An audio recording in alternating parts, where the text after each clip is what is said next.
Observe the intricate details of the Carthaginian harbor, a marvel of engineering, larger even than Alexandria. Carthago delenda est! More bowstrings, quickly! They've broken the harbor! Launch the fleet! Row! Pull harder! Push forward, hold the line! The walls are breached! To the harbor, burn the ships! A day will come when sacred Troy shall perish, and Priam and his people shall be slain. The Wolf and the World. There is a story that the ancient world once told in whispers, a story passed from mother to child in the flickering light of oil lamps, in cities that still stood but trembled at the sound of marching feet. It was not a story of heroes. It was not a story of golden laurels or marble temples gleaming white beneath the Mediterranean sun. No, it was a story of wolves. And the greatest wolf of all, the one that devoured nations and drank rivers dry, was Rome. Before we speak of what the legions did behind the walls of conquered cities, before we unseal the gates of memory and walk among the ashes, we must first understand the beast itself. For Rome was not born cruel. Rome became cruel, and that becoming is a tale as old as the 7 hills upon which the city rose like a bruise upon the earth.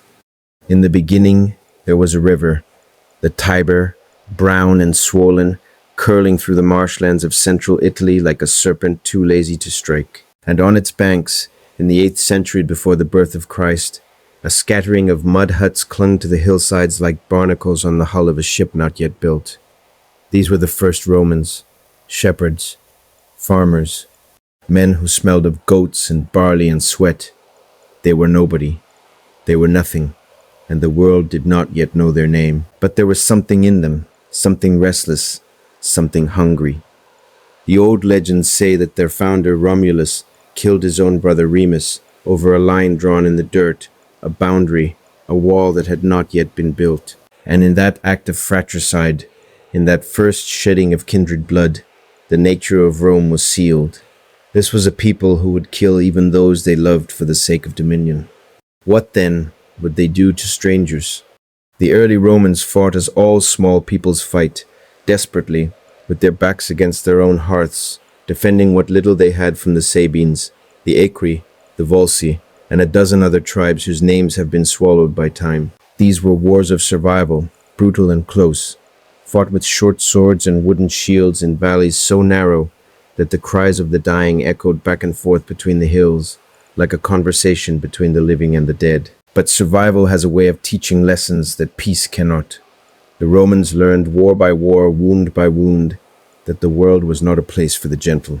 They learned that mercy was a luxury, and that the only certain safety was the silence of your enemies.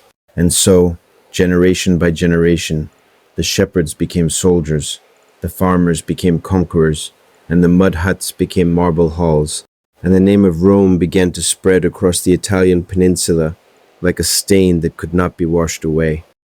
By the 4th century before Christ, Rome had consumed its neighbors. The Latin League, that confederation of kindred cities that had once stood shoulder to shoulder with Rome against common enemies, was dissolved, its members absorbed, their identities erased as thoroughly as footprints in rain. The Samnites, fierce mountain warriors who had fought 3 savage wars against the legions, were finally broken, their lands confiscated, their young men marched away in chains to build the roads upon which future legions would march to future conquests. The Etruscans, that ancient and mysterious people who had once ruled Rome itself, watched in slow horror as their cities fell one by one, like candles being snuffed out by an invisible hand. And with each conquest, the machine grew stronger, for that is what Rome became, a machine, not a nation, not a civilization, not a culture, but a machine designed for a single purpose, the systematic subjugation of the known world. And at the beating iron heart of that machine were the legions. Let us speak of them now, these legions, for they are the hands that carried out the deeds we are about to recount. A Roman legion, at its full strength, numbered approximately 5,000 men, divided into 10 cohorts, each cohort divided into centuries of 80 soldiers commanded by a centurion, a man who had risen through the ranks by virtue of being harder, tougher, and more ruthless than those around him. These centurions carried a staff of vinewood called a Victis, and they used it freely upon the backs of their own men.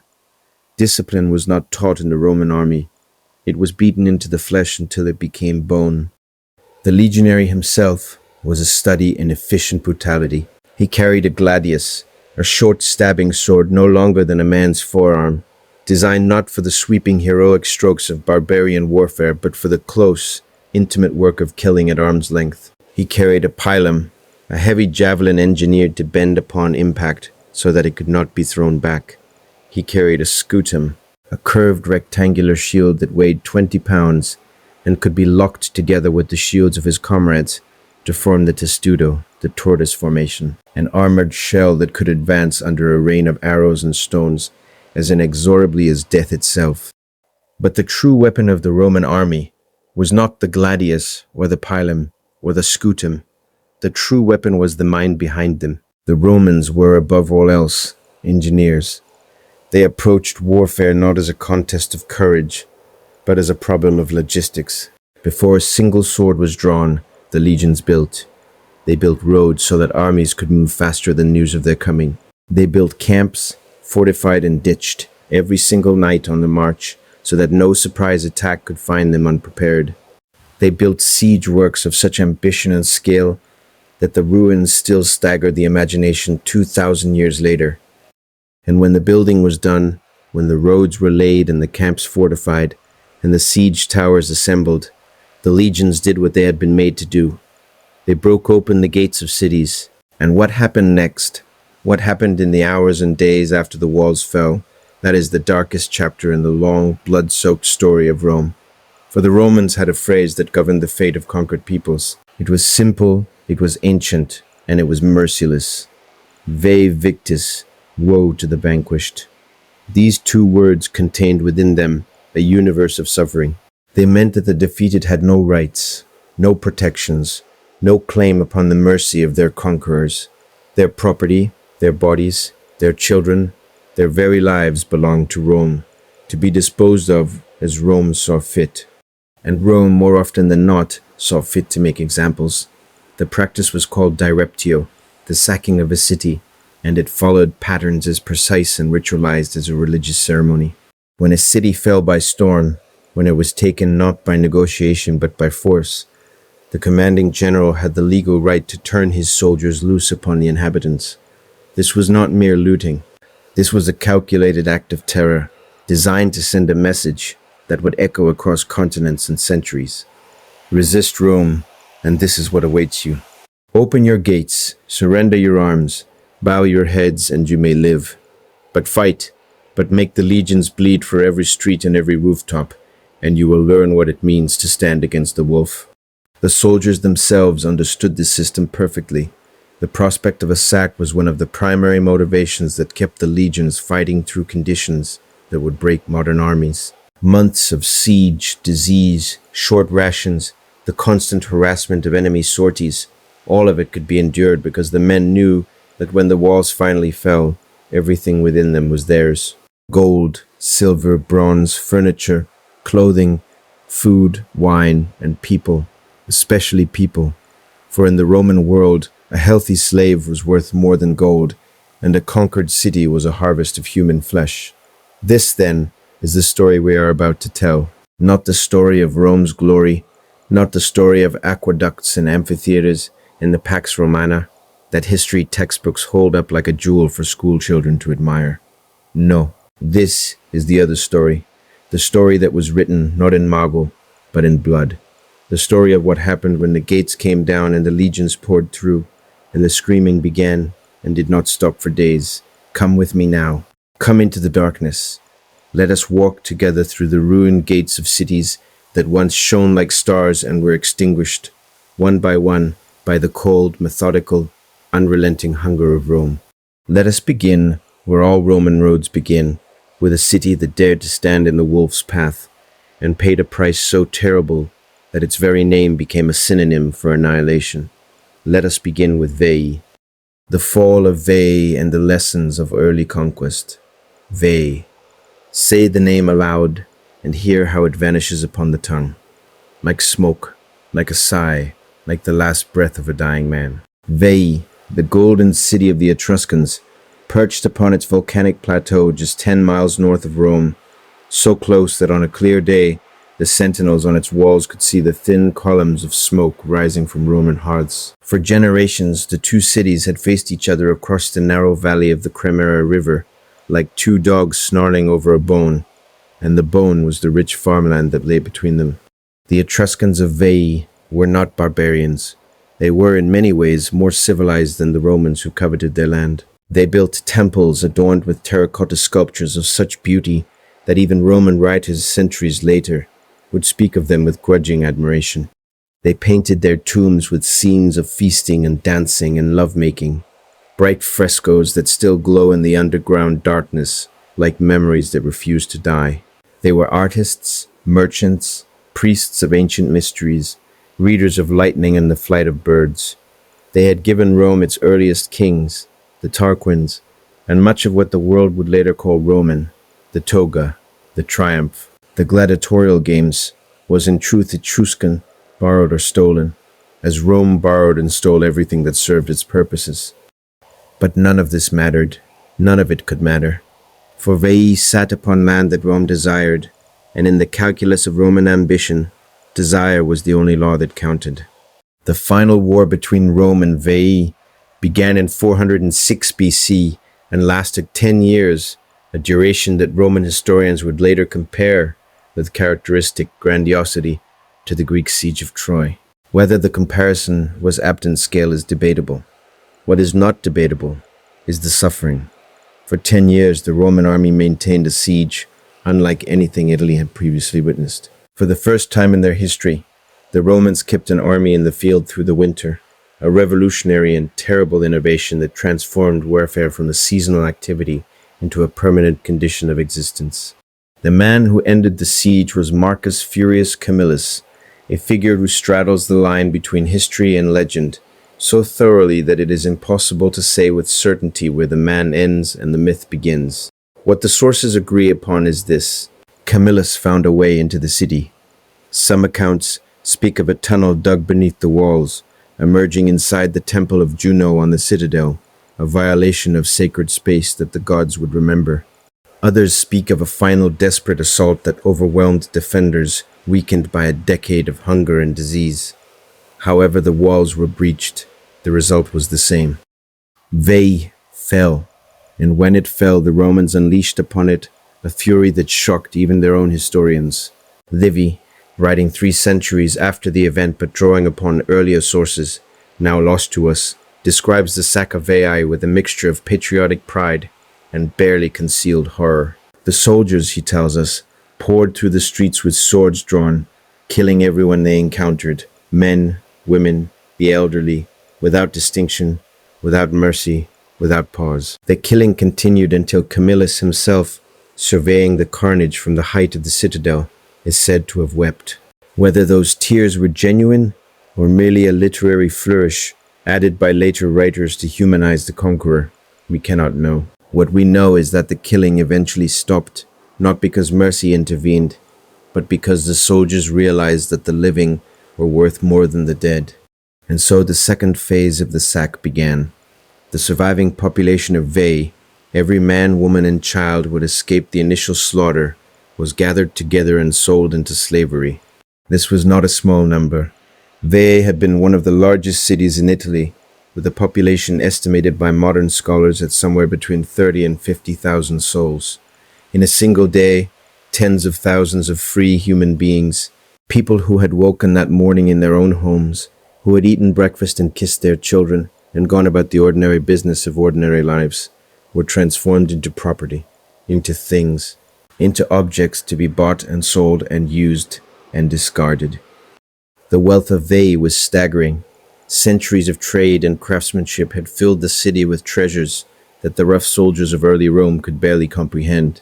Gold and silver, bronze vessels, painted pottery, carved ivory, bolts of dyed cloth, stores of grain and oil and wine. All of it was systematically stripped from homes and temples and workshops and loaded onto carts for the journey south to Rome. Even the gods were not spared.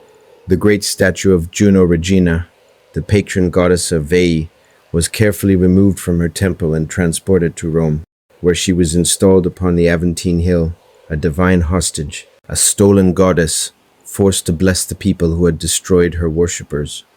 The Romans told a story about this statue, a story that reveals more about the Roman mind than any military history. They said that when the soldiers came to take the goddess, one of them asked, half in jest, half in superstitious fear, whether Juno wished to go to Rome, and the statue nodded. The soldiers fell back in awe. The goddess had consented. She had chosen Rome over Veii. She had abandoned her own people. It is a story that the conqueror tells to ease his conscience, a story that transforms theft into invitation, violence into divine will. The Romans would tell such stories again and again over the centuries as city after city fell before their legions. The gods were always on Rome's side. The gods always nodded. But what of the city itself? What of the walls and temples and houses, the painted tombs and paved streets, the fountains and workshops and marketplaces that had made Veii one of the wonders of ancient Italy? Here, the sources diverge. Some suggest that Veii was completely destroyed, razed to the ground so thoroughly that nothing remained but rubble and memory. Others indicate that the city was occupied for a time, settled by Roman colonists who moved into the empty houses and farmed the confiscated land. What is certain is that Veii, as a living Etruscan city, ceased to exist in 396 BC. Its culture was extinguished. Its language was silenced. Its gods were carried away in Roman carts. The people who had built it and loved it and called it home were scattered across the slave markets of Italy, separated from their families, stripped of their names, stripped of everything that made them who they were. And Rome looked upon what it had done and called it good. And the legions rested and sharpened their swords and looked north and south and east and west and saw that the world was very large and very full of cities, and that the work had only just begun.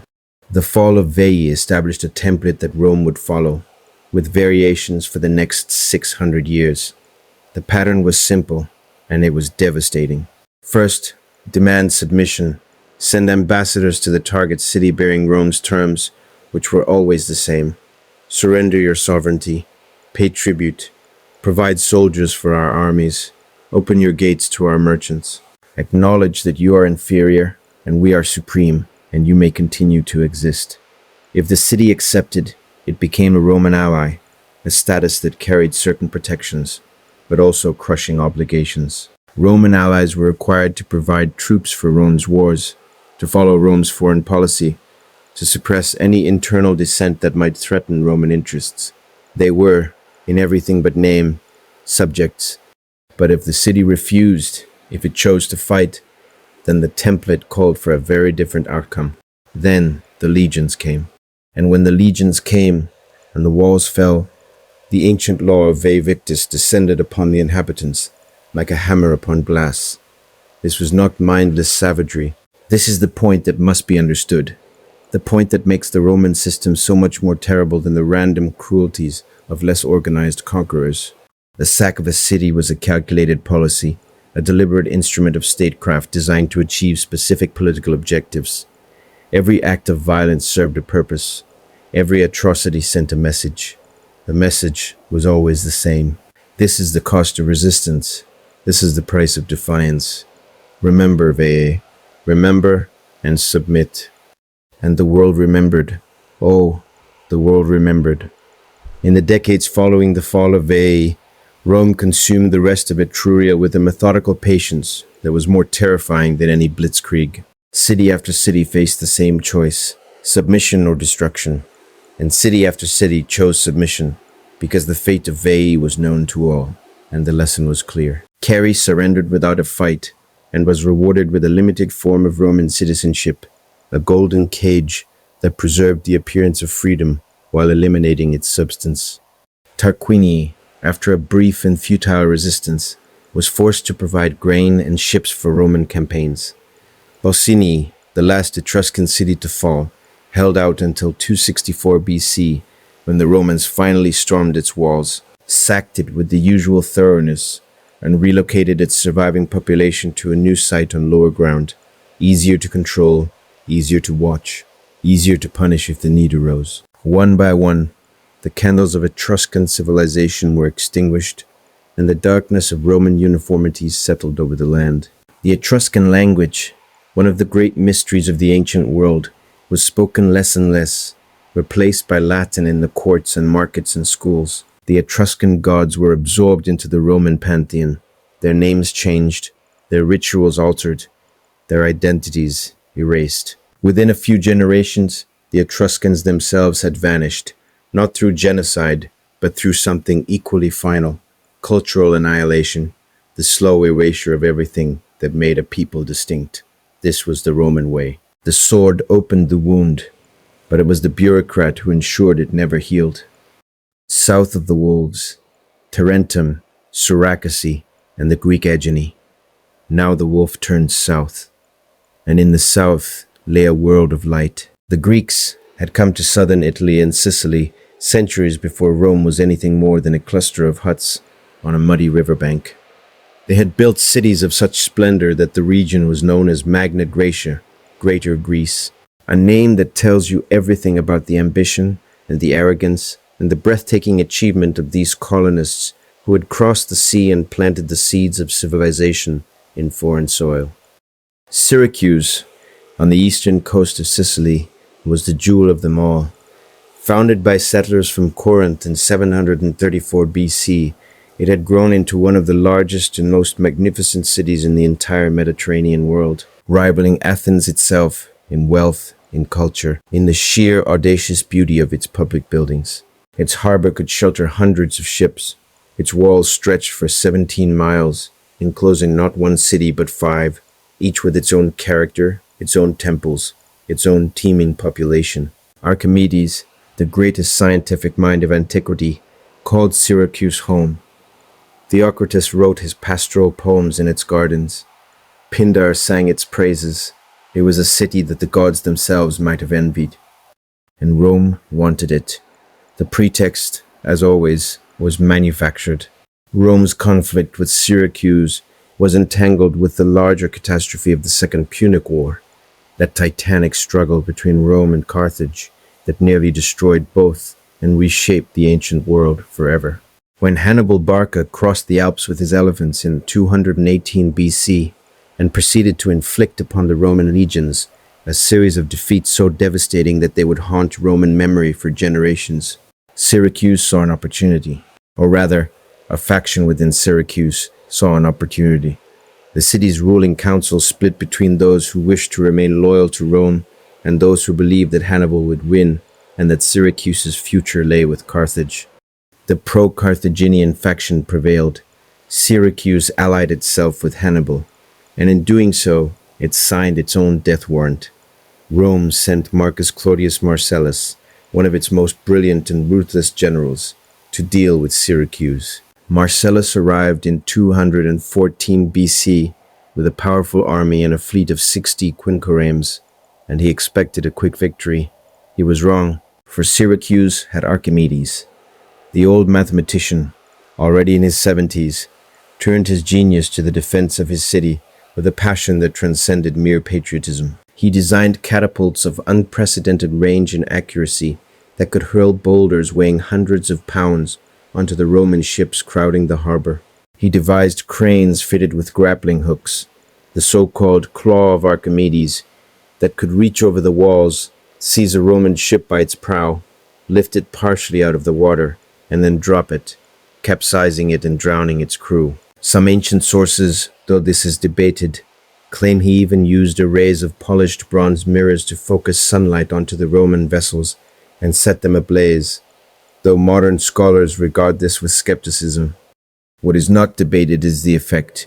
Marcellus, one of the most experienced siege commanders in the Roman world, was held at bay for 2 years by the inventions of one elderly man. 2 years during which his soldiers died of disease and frustration in the swamps outside the walls.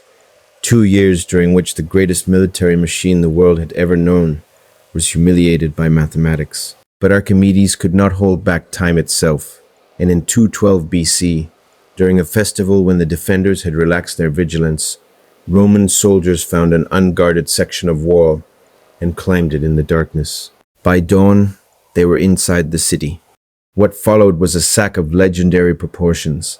Marcellus, according to Plutarch, stood on a height overlooking Syracuse as his soldiers poured through the streets, and he wept at the beauty of the city he was about to destroy. Whether this is true or merely another of those convenient tears that Roman generals seemed to shed at precisely the moments when history was watching, the fact remains that the weeping, if it happened, did not stop the killing. The soldiers of Marcellus rampaged through Syracuse for days.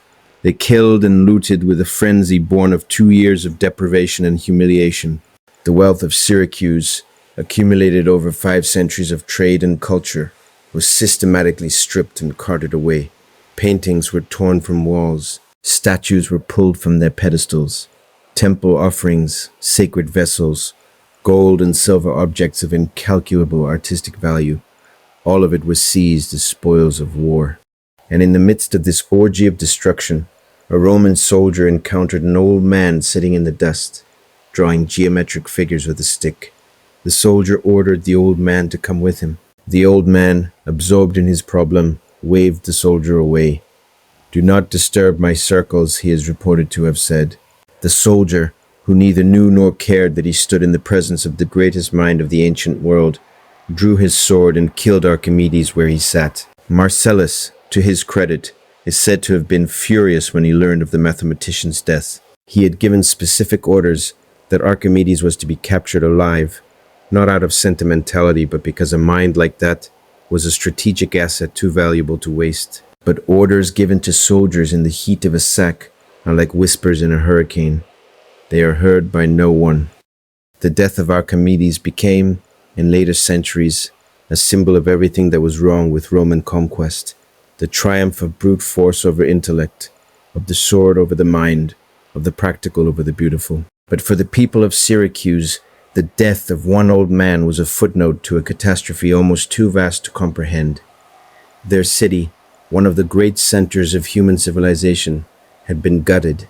Its treasures were on their way to Rome, where they would adorn the temples and villas of men who had done nothing to create them and understood nothing of their value. And the people themselves, the pattern held. Those who had survived the initial slaughter were enslaved. Families were separated. Children were torn from mothers. Husbands were marched away in one direction, wives in another, and they would never see each other again. The slave markets of Rome and its allied cities were flooded with Greek-speaking captives, educated men and women who found themselves suddenly transformed from citizens into property, from persons into things. Many of these enslaved Greeks would become the tutors of Roman children, teaching them the language and literature and philosophy of the civilization that Rome had conquered. It is one of the great ironies of history that Rome's cultural flowering, the literature of Virgil and Horace and Ovid, the philosophy of Cicero and Seneca, the very identity of what we call Roman civilization, was built upon a foundation of stolen Greek knowledge, taught by stolen Greek people, in a language that the conquerors imposed upon the conquered. As Horace himself would later write, with a poet's bitter honesty, Graecia capta ferm victorum cepit.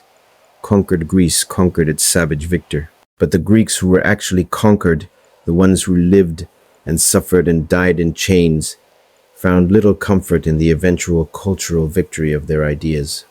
The fate of Syracuse was repeated, with variations, across the Greek cities of southern Italy. Tarentum, the most powerful Greek city on the Italian mainland, had made the fatal mistake of insulting Roman ambassadors in 282 BC, an act of hubris that brought down upon it the full weight of Roman vengeance. The city allied itself with Pyrrhus of Epirus, that brilliant and doomed king who crossed the sea to help the Greeks against Rome, and won victories so costly that his name became a byword for the futility of winning at too high a price. When Pyrrhus eventually withdrew, defeated not by Roman tactics but by Roman stubbornness, their seemingly inexhaustible willingness to absorb losses and keep fighting, Tarentum was left alone to face the wolf. The city fell in 272 BC. Its walls were torn down, Its treasures were confiscated. Its population was sold into slavery. A Roman garrison was installed in the citadel, a permanent boot upon the neck of a city that had once been free. Tarentum would rebel again during the Hannibalic War, seizing the moment of Rome's distraction to throw off the garrison and declare its independence. It was a brave act and a foolish one. When the Romans retook the city in 209 BC, the punishment was savage. 30,000 of its inhabitants were sold into slavery in a single day.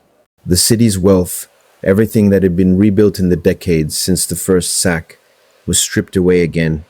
This time, there would be no recovery. Tarentum survived as a town, but the great Greek city, the city of philosophers and poets and purple-dyed cloth, was gone forever. This was the Roman method, applied with relentless consistency across the Greek world. Resist and be destroyed. Rebel and be destroyed again, more thoroughly than before. The message was carved into the smoking ruins of every conquered city, and it was written in a language that required no translation. Power. Absolute, unchallengeable, unforgiving power. That was Rome's native tongue, and the world was learning to speak it, one devastation at a time. Carthago delenda est, the annihilation of Carthage. And now we come to Carthage. And now the story darkens beyond anything we have yet told. Darkens until the very sun seems to turn its face away in shame. Carthage. Even the name carries a weight of sorrow that 2,000 years have not diminished. Carthage, the great Phoenician city on the coast of North Africa, in what is today Tunisia, was Rome's mirror image, its dark twin, its most hated rival, and the victim of what may be the most thorough act of urban destruction in the history of the ancient world. The Phoenicians of Tyre had founded Carthage in the 9th century BC, and over the centuries it had grown into an empire that controlled the western Mediterranean, with a fleet of warships and a network of trading posts that stretched from the coast of Spain to the shores of Libya. Carthage was wealthy beyond the dreams of Roman avarice. Its harbor, a marvel of engineering, consisted of 2 interconnected basins, one commercial and one military, capable of sheltering hundreds of vessels. Its walls, rising 45 feet high and 30 feet thick, studded with towers every 60 yards, protected a city of perhaps 500,000 souls, making it one of the largest urban centers in the ancient world. Rome and Carthage had fought 2 wars already. The First Punic War from 264 to 241 BC, and the Second Punic War from 218 to 201 BC. That apocalyptic conflict in which Hannibal had crossed the Alps and brought Rome to the very brink of annihilation at Cannae, where 50,000 Roman soldiers died in a single afternoon, the bloodiest day in Roman military history. Rome had survived, barely, and had eventually defeated Hannibal, but the memory of that terror, the memory of an enemy army encamped within sight of Rome's own walls, had burned itself into the Roman psyche like a brand. After the Second Punic War, the peace treaty had stripped Carthage of its empire, its fleet, and its military power. The once mighty city was reduced to a rump state, confined to its immediate hinterland in North Africa, forbidden from waging war without Roman permission, burdened with crippling financial indemnities that would take 50 years to pay. By any rational assessment, Carthage was no longer a threat to Rome. It was a declawed, defanged shadow of its former self, struggling to survive in a world that Rome now dominated. But Carthage had something that Rome could not tolerate. Carthage had resilience. Despite the crushing terms of the peace treaty, the Carthaginians rebuilt.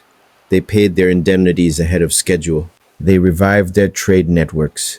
They planted their fields and tended their orchards and rebuilt their merchant fleet.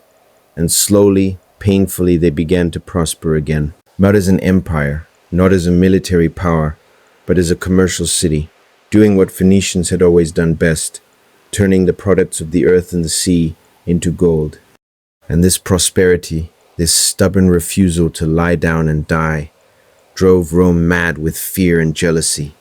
In the Roman Senate, a faction led by Marcus Porcius Cato, a man of legendary severity and narrow-mindedness, began to agitate for the final destruction of Carthage. Cato had visited the city on a diplomatic mission, and had been alarmed by its evident prosperity. He returned to Rome carrying a basket of fresh Carthaginian figs, which he displayed before the Senate as proof of how close the enemy was, how rich, how dangerous. And from that day forward, no matter what subject was being debated, no matter whether the Senate was discussing grain prices or road construction or the appointment of provincial governors, Cato ended every speech with the same 5 words. Carthago delenda est. Carthage must be destroyed. It became a drumbeat, a mantra, an obsession that poisoned Roman politics for years. And in 149 BC, Rome found its pretext. Carthage, provoked beyond endurance by the raids of Rome's ally Massinissa, king of Numidia, had raised an army to defend itself without Roman permission, a technical violation of the peace treaty. Rome declared war. But this was no ordinary war. This was an execution. The Romans sent ambassadors to Carthage with a series of demands, each more humiliating than the last, designed not to be accepted but to be refused, so that Rome could claim justification for what it intended to do regardless. First, Carthage was required to surrender 300 hostages, children of the city's leading families. The Carthaginians, desperate to avoid war, complied. Then Carthage was required to surrender all its weapons and armor, every sword, every spear, every shield, every catapult. Again, the Carthaginians complied, handing over 200,000 sets of arms and 2,000 catapults. They stripped themselves naked before the wolf, trusting that their submission would be enough. It was not enough. The final demand came. Carthage must be abandoned. The entire population must leave the city and resettle at least 10 miles from the sea. Carthage, the great maritime city, the city whose very identity was inseparable from the waves that lapped its harbor walls, must turn its back on the ocean and become a landlocked village of farmers. This demand was not a negotiating position. It was a death sentence disguised as diplomacy. The Romans knew that Carthage could not survive without its port, without its trade, without the sea that had given it life. And they knew that the Carthaginians, having surrendered their weapons and their hostages, were defenseless. But the Romans had miscalculated. For there are limits to what even the most desperate people will accept, and the demand to abandon their city pushed the Carthaginians past that limit. When news of the final Roman demand reached Carthage, a fury erupted that transformed the city overnight. The peace faction was overthrown. The Roman ambassadors were expelled, and the people of Carthage, weaponless, hostageless, stripped of everything that a conventional military analysis would consider essential, made the decision that Rome had not expected. They chose to fight. What followed was one of the most extraordinary episodes of resistance in military history. The Carthaginians, having surrendered their arms, set about manufacturing new ones with a desperate ingenuity that recalls Archimedes at Syracuse. Every workshop in the city was converted to weapons production. Women cut their hair and braided it into bowstrings. Temple roofs were stripped of timber for shipbuilding. The city's massive walls, which the Romans had not thought to demand be demolished, became the foundation of a defense so tenacious that it would hold the Roman army at bay for 3 years. 3 years, an unarmed city, a city that had been tricked into surrendering every weapon it possessed, held off the most powerful military force on earth. For 3 years, the early Roman commanders sent against Carthage were humiliated, repulsed again and again by defenders who fought with the ferocity of people who knew that surrender was no longer an option, that Rome had shown its true intentions, and that the only choices left were victory or annihilation. In 147 BC, Rome sent Scipio Aemilianus, the adopted grandson of the great Scipio Africanus who had defeated Hannibal, to finish the job. Scipio was young, brilliant, and coldly efficient. He blockaded the harbor, cutting off Carthage's last link to the outside world. He built a massive mole across the harbor mouth, a feat of engineering that the Carthaginians countered by digging a new channel to the sea from their inner military harbor, launching a fleet of ships that they had built in secret. Even Scipio was impressed. But engineering could not overcome starvation, and by the spring of 146 BC, the city was dying. The final assaults began in the spring. Roman soldiers breached the harbor walls and fought their way into the city. What followed was not a battle, but an apocalypse. The Carthaginians fought for every street, every house, every room. They fought from the rooftops, hurling stones and tiles and burning brands down upon the Romans below. Scipio was forced to advance block by block, demolishing buildings as he went, because every structure was a fortress, every doorway a potential ambush.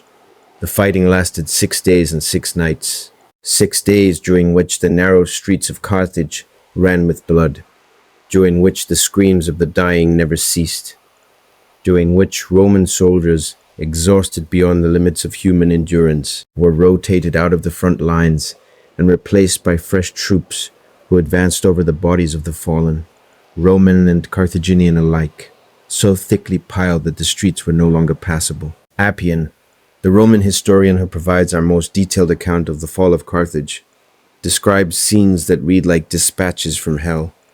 Buildings collapsing onto people sheltering inside, wounded defenders trapped in the rubble, crying out for help that would never come, Roman soldiers finding families hiding in cellars and killing them where they cowered. The old, the sick, the very young, none were spared in those first terrible days. And when the fighting finally ended, when the last defenders on the citadel, the Bursa Hill, surrendered or threw themselves from the walls rather than fall into Roman hands, Scipio stood in the ruins and did what Roman generals at the moment of their greatest triumph so often did. He wept. Ashes and salt, the erasure of Carthage in the fall of Corinth. Scipio wept, and as the tears ran down his dust-caked face, he is said to have murmured a line from Homer, from the fall of Troy. The day shall come when sacred Ilion falls, and Priam and the people of Priam, his friend and tutor, the Greek historian Polybius, who stood beside him in that moment, asked what he meant. And Scipio replied that he was thinking of Rome itself, that one day, perhaps, Rome too would fall, just as Troy had fallen, just as Carthage was falling now. It was a moment of prophetic melancholy, almost unbearable in its poignancy.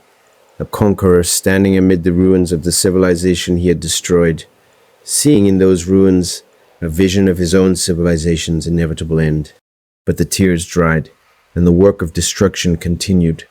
The Roman Senate had decreed that Carthage was to be utterly destroyed, and Scipio carried out those orders with the thoroughness that Rome demanded of its servants. The surviving population, estimated at perhaps 50,000 out of a pre-siege population of several 100,000, was sold into slavery. Every last man, woman, and child who had survived the 6 days of street fighting, the months of starvation, the years of siege, was marched to the slave markets and dispersed across the Roman world, never to see their homeland or each other again. Then the city itself was demolished, not damaged, not partially destroyed, not left as a ruin to be reclaimed by future generations. Demolished. Systematically, building by building, the Roman army tore Carthage apart. Walls that had stood for centuries were pulled down stone by stone. Temples that had witnessed 1,000 years of worship were reduced to rubble. The great harbor, that engineering marvel with its circular military basin and its commercial docks, was filled with debris. The houses, the workshops, the marketplaces, the libraries, the schools, the theaters, everything that a great civilization builds over the course of 7 centuries was reduced to a field of broken stone and ash. The ancient sources tell us that the fires burned for 17 days, 17 days during which the pyre of Carthage sent a column of smoke into the African sky, so vast that it could be seen from ships far out at sea. A funeral pyre for a civilization, a beacon of destruction visible to the entire Mediterranean world.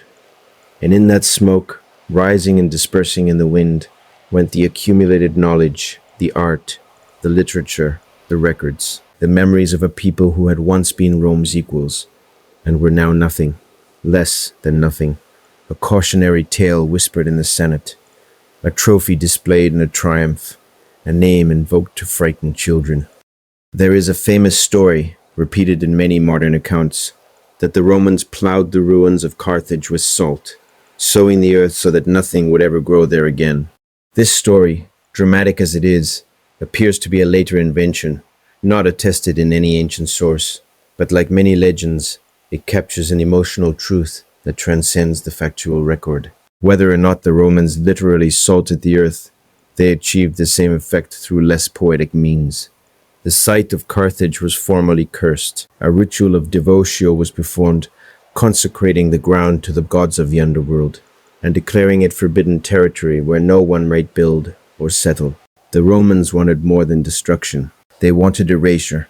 They wanted the world to look upon the place where Carthage had stood and see nothing, a void, an absence, a silence where a great city had once hummed with life. And they achieved it. For over a century, the site of Carthage lay empty, a wasteland of rubble and weeds visited only by ghosts and memories. It was not until Julius Caesar, 100 years later, authorized the founding of a new Roman colony on the site that buildings rose again upon the Byrsa hill. But the new Carthage was Roman in language, in culture, in law, in everything. The Phoenician Carthage, the Carthage of Hannibal and Hamilcar and Hanno, the Carthage that had explored the Atlantic coast of Africa and traded tin from Britain and circumnavigated the continent, that Carthage was gone forever, as completely as if it had never existed. And in the very same year, in 146 BC, as if the gods had decreed that Greek and Phoenician civilization should die on the same day, another city fell. Another ancient and magnificent city, the city that had given the world the Corinthian order of architecture. The city whose bronze workers were the most skilled in the Mediterranean. The city that controlled the narrow isthmus, connecting mainland Greece to the Peloponnese, and grew rich on the traffic that flowed between the Adriatic and the Aegean seas. Corinth. The destruction of Corinth was, if anything, even more gratuitous than the destruction of Carthage, because Corinth posed no military threat to Rome whatsoever. The pretext was a dispute with the Achaean League, a confederation of Greek city-states that had made the mistake of defying Roman diplomatic demands. The League's resistance was feeble and quickly overcome. The Roman general Lucius Mummius marched into Corinth virtually unopposed, the defenders having fled before his approach. The city lay open, unresisting, a prize offered up without a fight.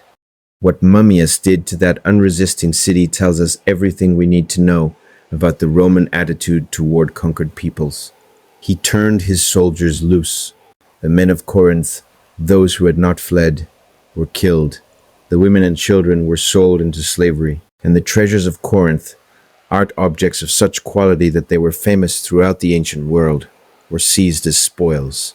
The stories that surround the sack of Corinth have a quality of bitter absurdity that borders on dark comedy. Mummius, who was by all accounts a man of limited cultural education, is said to have warned the soldiers loading Corinthian artworks onto transport ships that if they damaged any of the pieces, they would be required to replace them with new ones of equal value. A statement that reveals a fundamental incomprehension of what art is and what it means. The belief that a masterwork created by a genius over months or years of inspired labor could simply be replaced like a broken pot. Polybius, who was present in the aftermath, describes Roman soldiers using priceless paintings as game boards, throwing dice upon surfaces that had been created by the greatest artists of the Greek world. It is an image that burns itself into the memory, soldiers gambling upon the face of beauty, the casual destruction of the irreplaceable by men who could not recognize what they were destroying. The city of Corinth was burned. Its walls were demolished. Its population was removed. And like Carthage, it lay empty for a century until Julius Caesar refounded it as a Roman colony, filling it with freed slaves and army veterans who knew nothing of the city's Greek past and cared less. The new Corinth spoke Latin. It worshipped Roman gods. It was a Roman city in a Roman province, and the ghost of its Greek predecessor wandered the ruins, unrecognized and unmourned. The double destruction of Carthage and Corinth in 146 BC sent a shockwave through the ancient world that fundamentally altered the relationship between Rome and every other civilization. Before 146 BC, it was still possible to imagine that Rome was merely one great power among others, that the Mediterranean was a shared space in which different peoples and cultures could coexist. After 146 BC, that illusion was shattered. Rome was not a partner. Rome was not an ally. Rome was a predator, And the question was not whether you would be consumed, but when and how. The Greek historian Polybius, who had witnessed both destructions, who had walked among the ashes of Carthage with Scipio and surveyed the ruins of Corinth with Mummius, understood this better than anyone. He devoted his life's work, his histories, to answering a single question that he considered the most important question of his age. How, in the space of 53 years, had Rome conquered the entire known world? His answer was complex and multifaceted, touching on Roman political institutions, military organization, cultural values, and sheer relentless determination. But beneath all the analysis, beneath all the scholarly detachment, one can sense the horror of a civilized man confronting a force that civilization could not contain. The wolf had grown beyond all reckoning, and the cities of the world trembled in its shadow, waiting for the knock at the gate, the demand for submission, and the terrible silence that followed refusal. The siege of Numantia and the Spanish nightmare. The Iberian Peninsula, a land of mountains and mesetas, of scorching summers and bitter winters, of rivers that carved deep gorges through limestone plateaus, and forests of oak and pine that covered the highlands like a dark green cloak. It was a land as different from the olive groves and marble temples of the Mediterranean as the moon is from the sea. And it was here, in this harsh and beautiful country, that the Roman legions encountered a resistance so fierce, so prolonged, and so humiliating that it would take nearly 2 centuries to overcome. The Romans first set foot in Iberia during the Second Punic War, drawn there by the necessity of cutting Hannibal's supply lines from his base in Spain. They came as liberators, or so they claimed, promising the native Iberian and Celtiberian tribes freedom from Carthaginian domination. But the tribes quickly discovered that Roman liberation was merely Roman domination by another name, and the wars of resistance began almost immediately. For the better part of 200 years, from the late 3rd century BC to the age of Augustus, the Romans fought in Spain. They fought in mountain passes where a handful of defenders could hold off an army. They fought in river valleys where the swift Iberian cavalry could strike and vanish before the legions could form up. They fought in hill forts, the castros, that dotted the landscape like the nests of eagles, perched on ridges and promontories that seemed designed by nature to defy assault. The Spanish Wars were Rome's Vietnam, a grinding, demoralizing conflict against an enemy that refused to play by Roman rules. The Iberians did not form up in neat battle lines to be swept away by the disciplined charge of the legions. They fought as guerrillas, striking from ambush, burning Roman supply trains, cutting off isolated detachments, melting into the mountains when the legions advanced in force. Roman generals who had earned their reputations in the set-piece battles of the eastern Mediterranean found themselves bewildered and humiliated in the tangled terrain of central Spain. And in this cauldron of frustration and humiliation, the Roman treatment of conquered peoples reached new depths of savagery. The catalogue of Roman atrocities in Spain is long and stomach-turning. In 150 BC, the Roman governor Servius Sulpicius Galba invited the Lusitanian tribes to a peace conference, promising them land and security if they would lay down their arms. The Lusitanians, weary of war, accepted. They gathered in 3 separate camps as Galba directed, unarmed and trusting. And Galba, with a treachery that shocked even the Roman Senate when it later came to light, surrounded each camp with his soldiers and massacred the inhabitants. Thousands of unarmed men, women, and children were butchered in cold blood. Thousands more were sold into slavery. It was not warfare. It was not even conquest. It was industrial murder, carried out under the cover of a false peace. The Lusitanian survivors found a leader in Veii, a shepherd who had escaped Galba's massacre and who would become one of the most remarkable military commanders of the ancient world. For 8 years, Veii led the Lusitanians against Rome with a brilliance that repeatedly humiliated Roman armies many times the size of his own forces. He won battle after battle, using the guerrilla tactics that the Romans could never fully counter in the Spanish terrain. He became a legend, the shepherd who defied the wolf, the proof that Rome was not invincible. Rome dealt with Veii as Rome dealt with all problems it could not solve by force.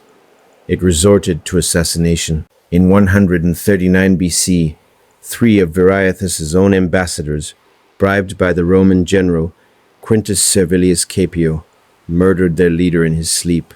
When the assassins returned to Caepio to collect their reward, the Roman is said to have replied, "Rome does not pay traitors." It was a line of breathtaking hypocrisy from a man who had arranged the betrayal, but it captured something essential about the Roman character: the ability to commit an act of dishonor and then condemn those who carried it out, thereby maintaining the fiction of Roman virtue while reaping the benefits of Roman villainy. But it was Numantia that became the supreme symbol of Spanish resistance and Roman vengeance. Numantia was a small Celtiberian city in the highlands of central Spain, near the headwaters of the Duero River, in what is today the province of Soria. By modern standards, it was barely a city at all, a fortified hilltop settlement of perhaps 8,000 inhabitants, surrounded by a wall of rough stone and overlooking the confluence of two rivers. It was, by any objective measure, insignificant. It should have been a footnote in the history of Roman expansion, a minor obstacle brushed aside in an afternoon. Instead, Numantia became Rome's obsession, its humiliation, and ultimately, the stage upon which one of the most terrible dramas of ancient warfare would be played out. The Numantines had been fighting Rome, on and off, since the 150 SBC. They were Celtiberians, a Celtic people who had intermarried with the indigenous Iberians, and they combined Celtic ferocity with Iberian stubbornness in a mixture that the Romans found almost impossible to overcome. Their warriors fought with a curved sword called the falcata, a weapon so effective that the Romans eventually adopted a version of it for their own use. They were superb horsemen. They knew every ridge and valley and stream in their homeland, and they would rather die than submit. Between 153 and 133 BC, Rome sent army after army against Numantia, and army after army was defeated, sometimes in pitched battle, sometimes through the attrition of guerrilla warfare, sometimes through the sheer inability of Roman commanders to cope with the terrain and the climate, and an enemy that would not stand still to be destroyed. In 137 BC, the consul Gaius Hostilius Mancinus was so thoroughly defeated that he was forced to negotiate a humiliating peace treaty, surrendering to a city of 8,000 people with an army of 20,000 Roman soldiers. The Senate, outraged, repudiated the treaty and symbolically handed Mancinus over to the Numantines, bound and naked at the gates of their city, a ritual of disavowal so bizarre that it reads like an episode from a fever dream. By 134 BC, Rome had had enough. The Senate turned to the only man it trusted to finish the job, the same Scipio Aemilianus who had destroyed Carthage 12 years earlier. If anyone could break Numantia, it was the man who had broken the greatest city in North Africa. Scipio arrived in Spain and immediately set about transforming the demoralized Roman army into a fighting force worthy of the challenge. He expelled the prostitutes, the merchants, the fortune-tellers, and the hangers-on who had attached themselves to the camp like parasites. He forced his soldiers to march, to dig, to build, to train, stripping away the softness that years of indiscipline had bred. And when the army was ready, he marched on Numantia. But Scipio did not attack. He had learned from the failures of his predecessors that a direct assault on Numantia's hilltop position was a recipe for disaster. Instead, he did what the Romans did best. He built. Over the course of several months, Scipio constructed a wall of circumvallation around Numantia that was one of the most extraordinary feats of military engineering in ancient history. The wall stretched for nearly 6 miles, encircling the entire city and its surrounding territory. It was studded with towers at regular intervals, manned by archers and slingers and equipped with catapults. A ditch, deep and wide, ran in front of the wall. Beyond the ditch, sharpened stakes were driven into the ground. The river approaches were blocked with booms and nets. Every possible avenue of escape, every path through the marshes, every ford across the rivers was sealed. Numantia was entombed alive. The siege lasted 8 months. 8 months during which the people of Numantia slowly starved. They ate their horses. They ate their leather. They ate grass and bark and boiled hides. Ancient sources, with the grim precision of historians recording the unthinkable, report that the Numantines eventually ate the bodies of those who had died of starvation, boiling human flesh to sustain what remained of their strength. And still they did not surrender. When the end finally came, in the late summer of 133 BC, it came not through a Roman assault, but through the final exhaustion of a people who had nothing left to give.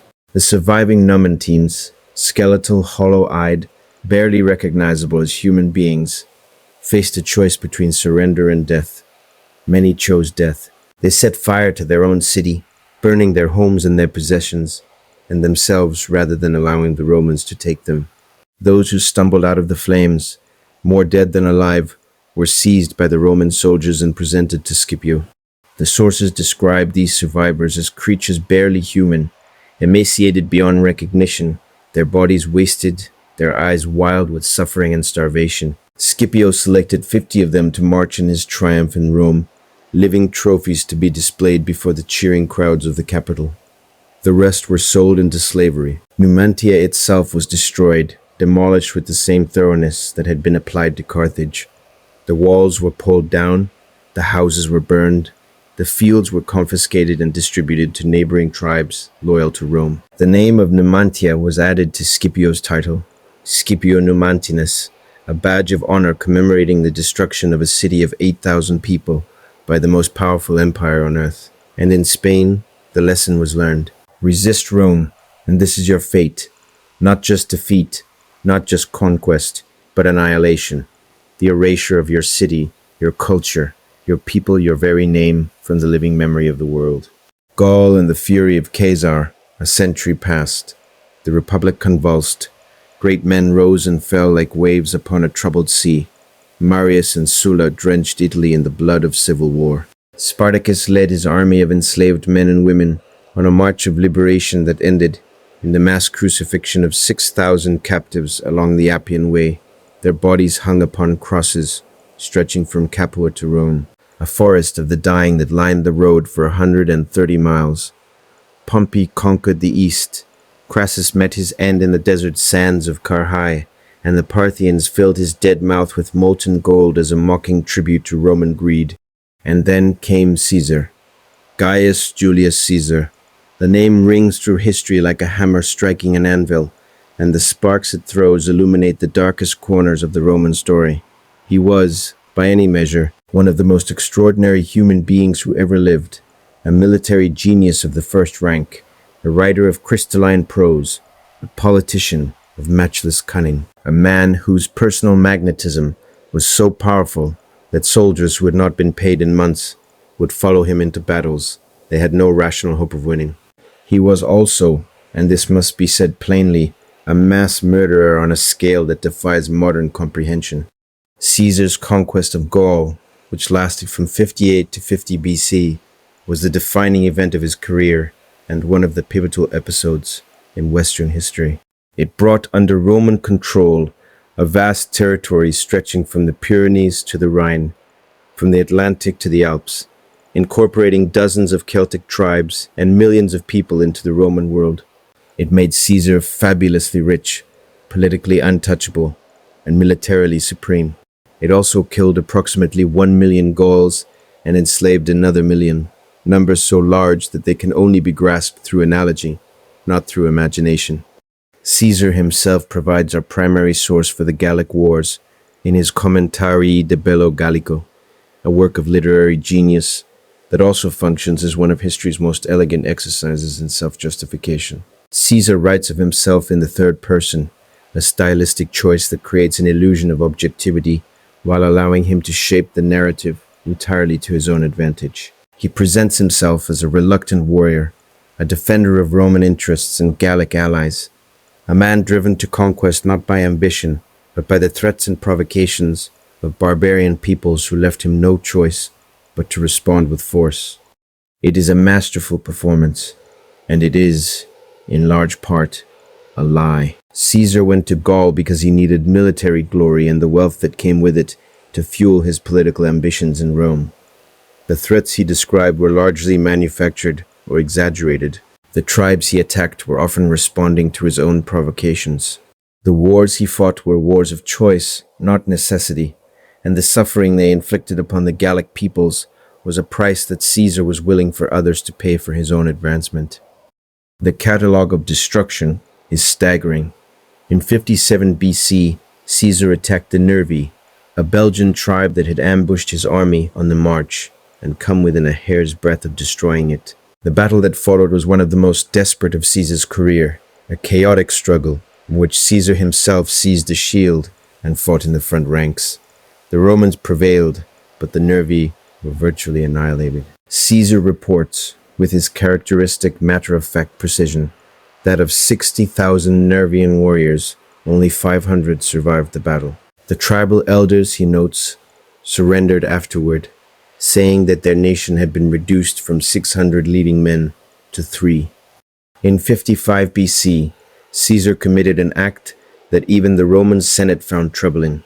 2 Germanic tribes, the Usipetes and the Tencteri, had crossed the Rhine into Gaul, displaced from their homeland by pressure from other tribes to the east. They numbered perhaps 400,000, including women, children, and the elderly. They sent ambassadors to Caesar to negotiate for land. Caesar detained the ambassadors and attacked the leaderless tribes without warning. The result was not a battle, but a massacre. Caesar's own account is chillingly brief. The Germanic people, surprised and confused by the sudden attack, unable to organize a defense, fled in all directions. Many were cut down by the cavalry. Many drowned trying to cross the Rhine. Women and children were killed alongside the warriors. The number of dead was enormous, though Caesar, for once, declines to give a specific figure. Cato the Younger, Caesar's political enemy in the Senate, demanded that Caesar be handed over to the Germanic tribes for punishment, calling the attack a violation of the sacred law of ambassadors and an act of perfidy unworthy of Rome. The motion was defeated. Caesar continued his wars, but it was the siege of Avaricum and the destruction of the city that provides one of the most vivid illustrations of what Roman conquest meant for the conquered. Avaricum, modern Bourges, was the principal city of the Bituriges tribe, and Caesar describes it as the fairest city in all of Gaul. When Caesar besieged it in 52 BC, during the Great Gallic Revolt led by Vercingetorix, the city's defenders fought with desperate courage, launching sorties, building counter-walls, tunneling under the Roman siege works. For 27 days, the Roman army endured freezing rain, inadequate supplies, and constant harassment from the defenders. When the city finally fell, the soldiers were in no mood for mercy. Caesar records the aftermath with his usual clinical detachment. The soldiers, he writes, spared no one. Neither the aged, nor women, nor children were spared. Of the entire population of Avaricum, which Caesar numbers at 40,000, only 800 escaped, those who had fled the city at the first sound of the Roman breakthrough.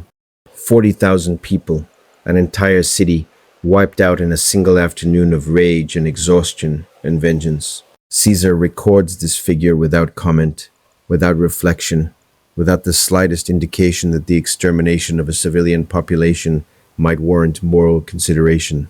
It is simply a fact, noted and moved past, like the weather or the condition of the roads. The climax of the Gallic Wars came at Alesia in the autumn of 52 BC, where Caesar trapped Vercingetorix and his army of 80,000 Gauls inside the hill fort of Alesia, in what is today Burgundy. The siege of Alesia was a military masterpiece, a double ring of fortifications, one facing inward to contain the besieged, and one facing outward to repel the massive Gallic relief army that was assembling from across the country. When the relief army arrived, numbering according to Caesar nearly 250,000 men, the Romans found themselves besieged from both sides simultaneously, fighting on 2 fronts against forces that outnumbered them many times over. It was the supreme crisis of Caesar's career, and he met it with a display of personal leadership and tactical brilliance that has been studied in military academies ever since. The Gauls were defeated.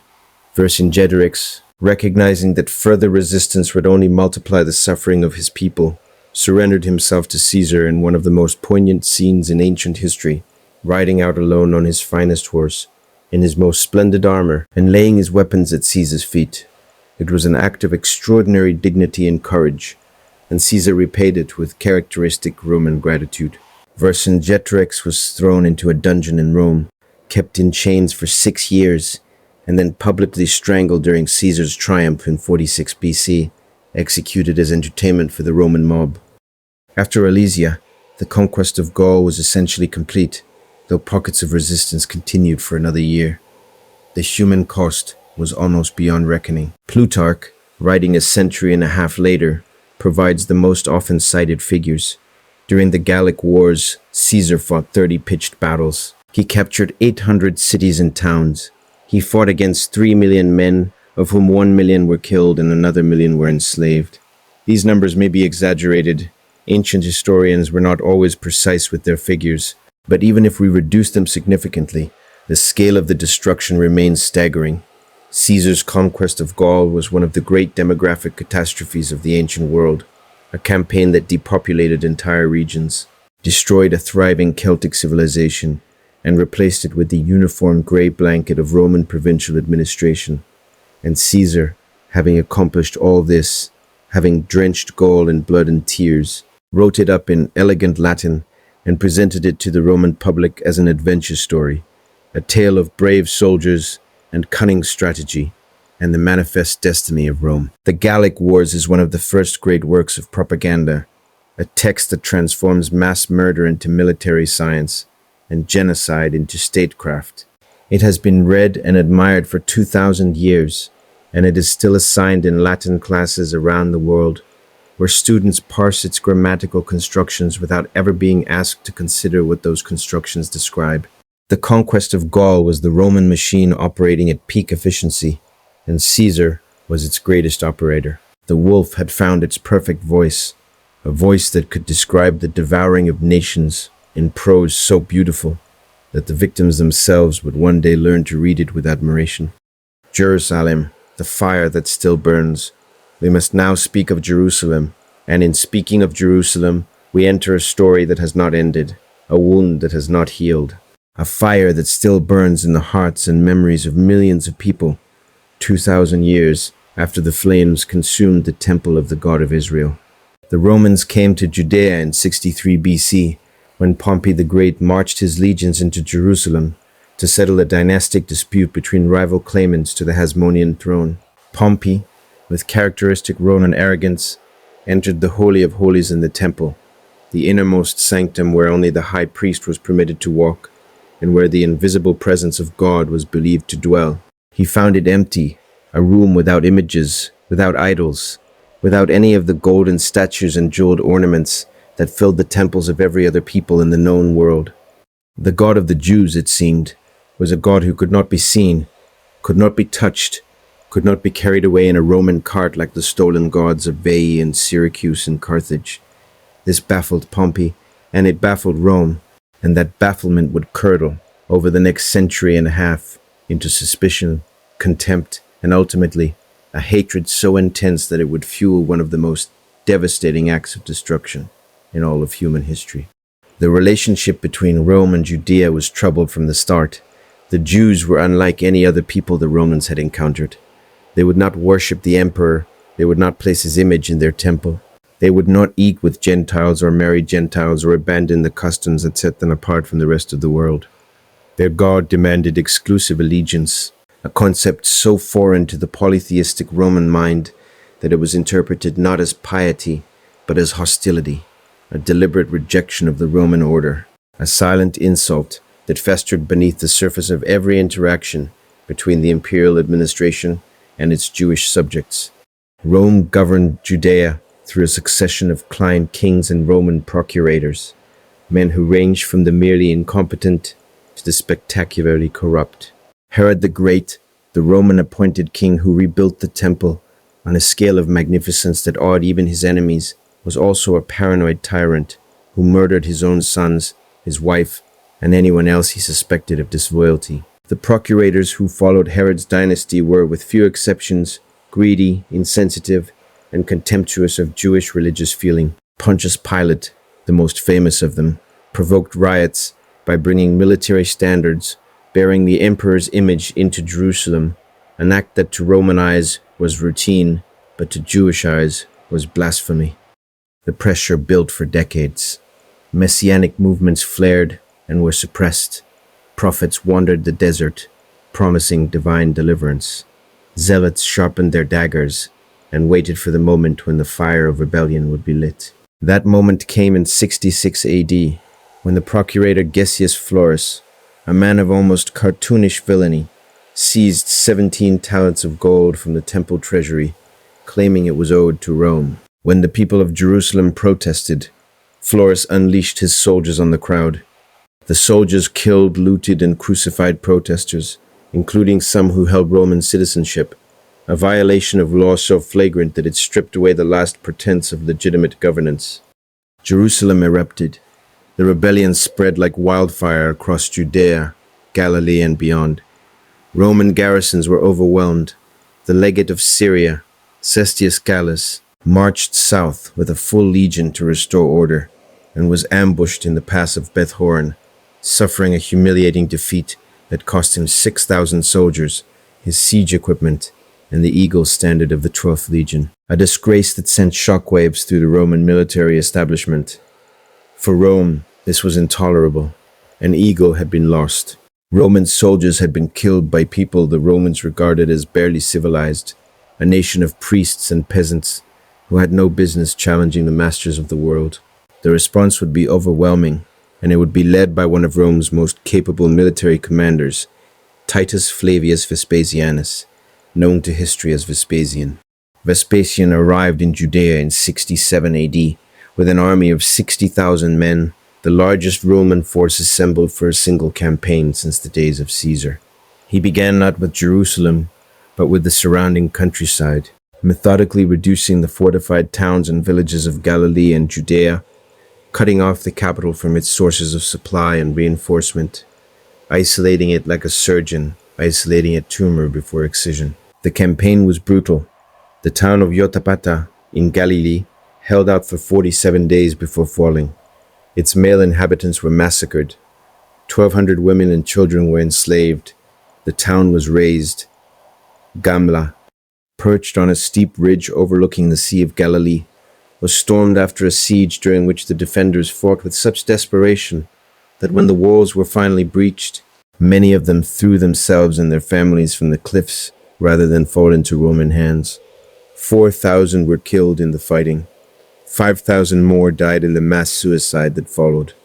In 69 AD, Vespasian was proclaimed emperor by his legions, and the task of finishing the Jewish war fell to his son, Titus. Titus was 29 years old, ambitious, intelligent, and determined to prove himself worthy of the purple that his father now wore. He arrived before the walls of Jerusalem in the spring of 70 AD with 4 legions, the 5th Macedonica, the 10th Fretensis, the 12th Fulminata, seeking to redeem its lost honor, and the 15th Apollinaris, plus numerous auxiliary units. His total force numbered approximately 70,000 men.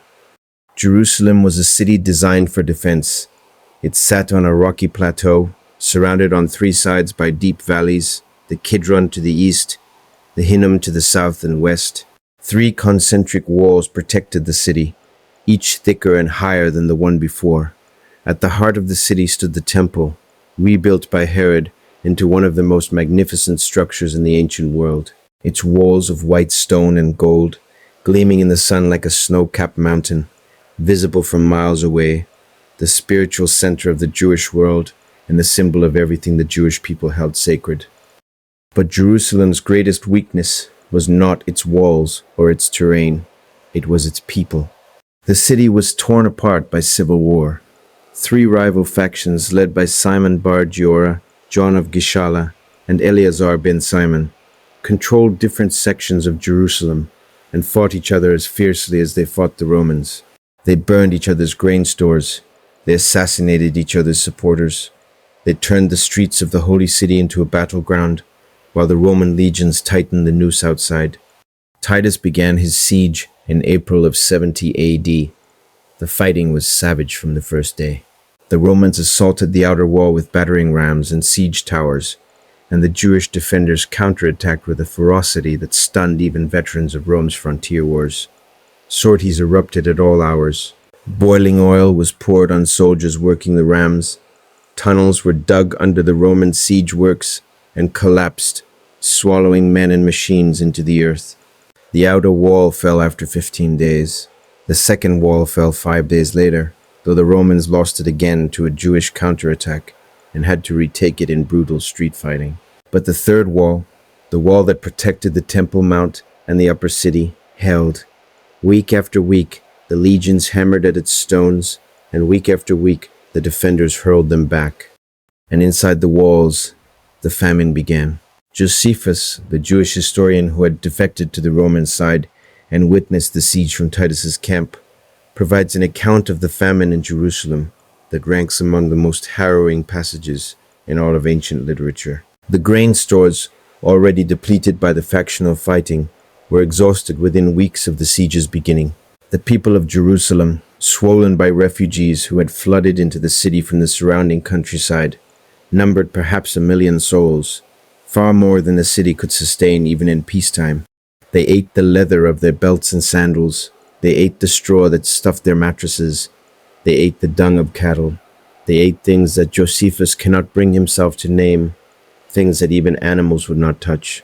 The streets were piled with the bodies of those who had starved, too many to bury, their corpses bloating in the spring heat, filling the city with a stench that could be smelled from the Roman lines. And then Josephus tells us the story that has haunted the human imagination for 2,000 years.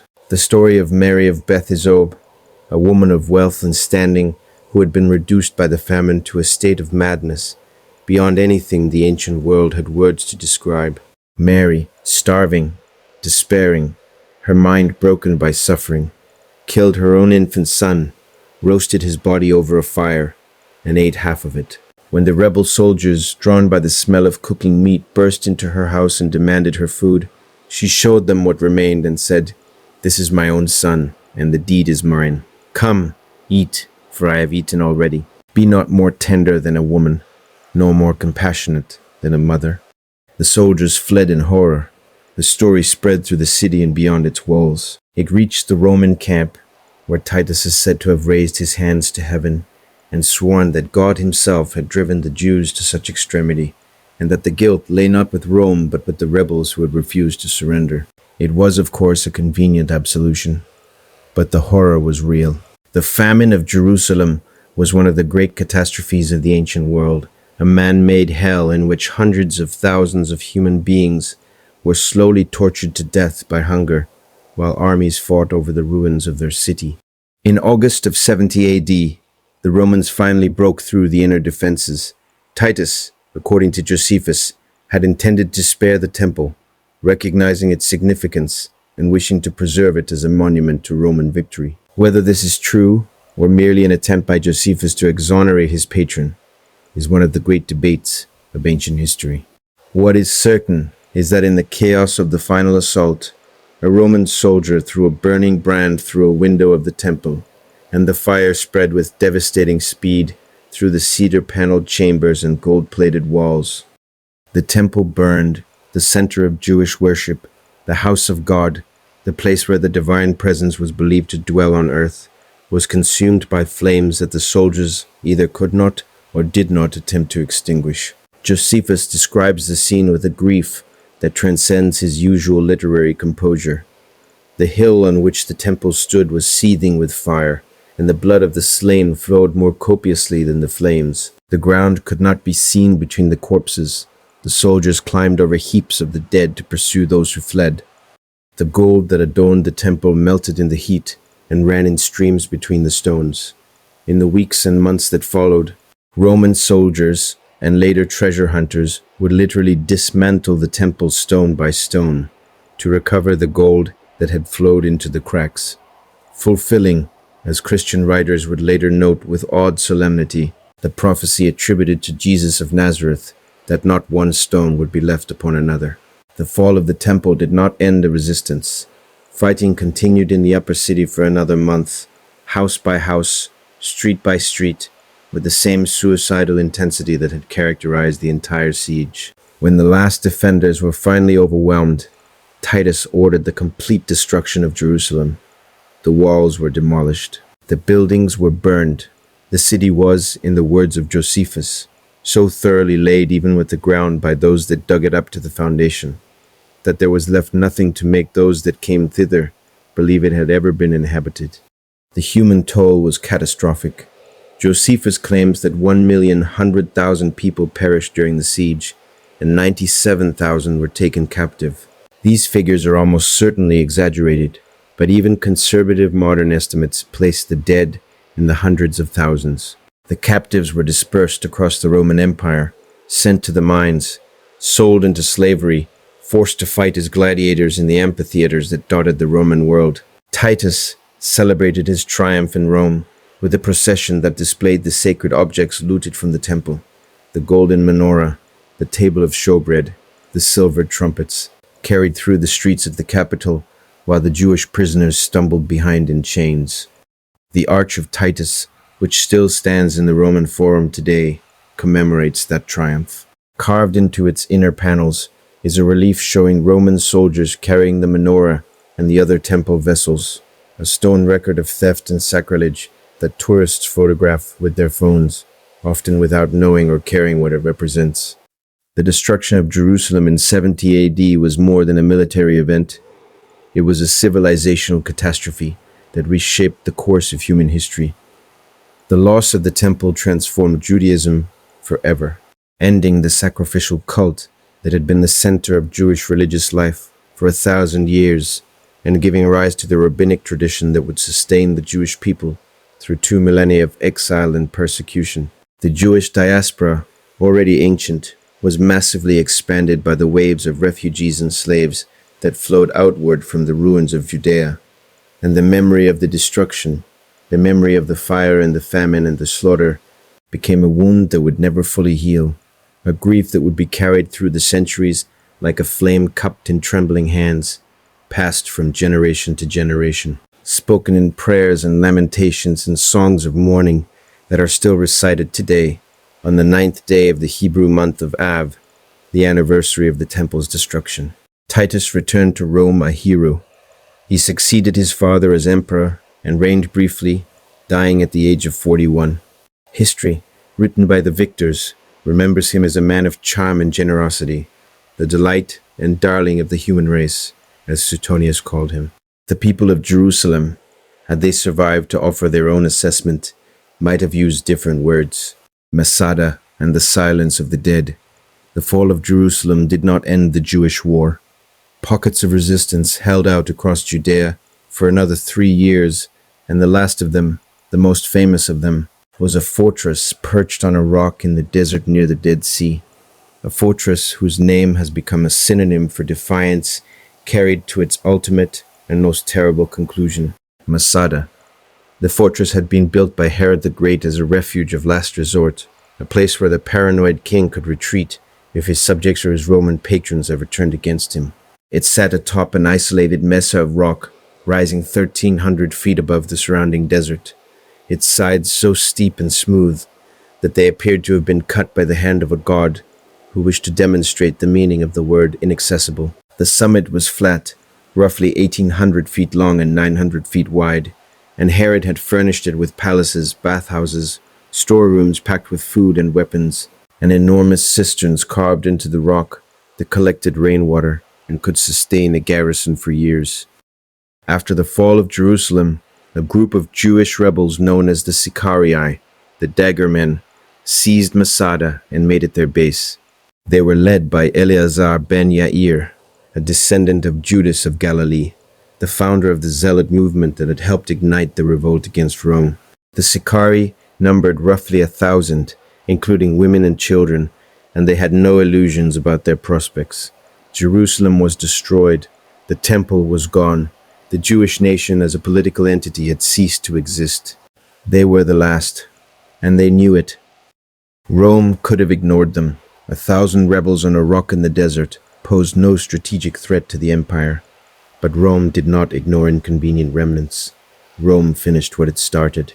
And so, in 73 AD, the 10th Legion, under the command of Lucius Flavius Silva, marched into the desert to deal with Masada. What followed was one of the most extraordinary sieges in military history, not because of its scale or its duration, but because of the sheer disproportionality of the forces involved.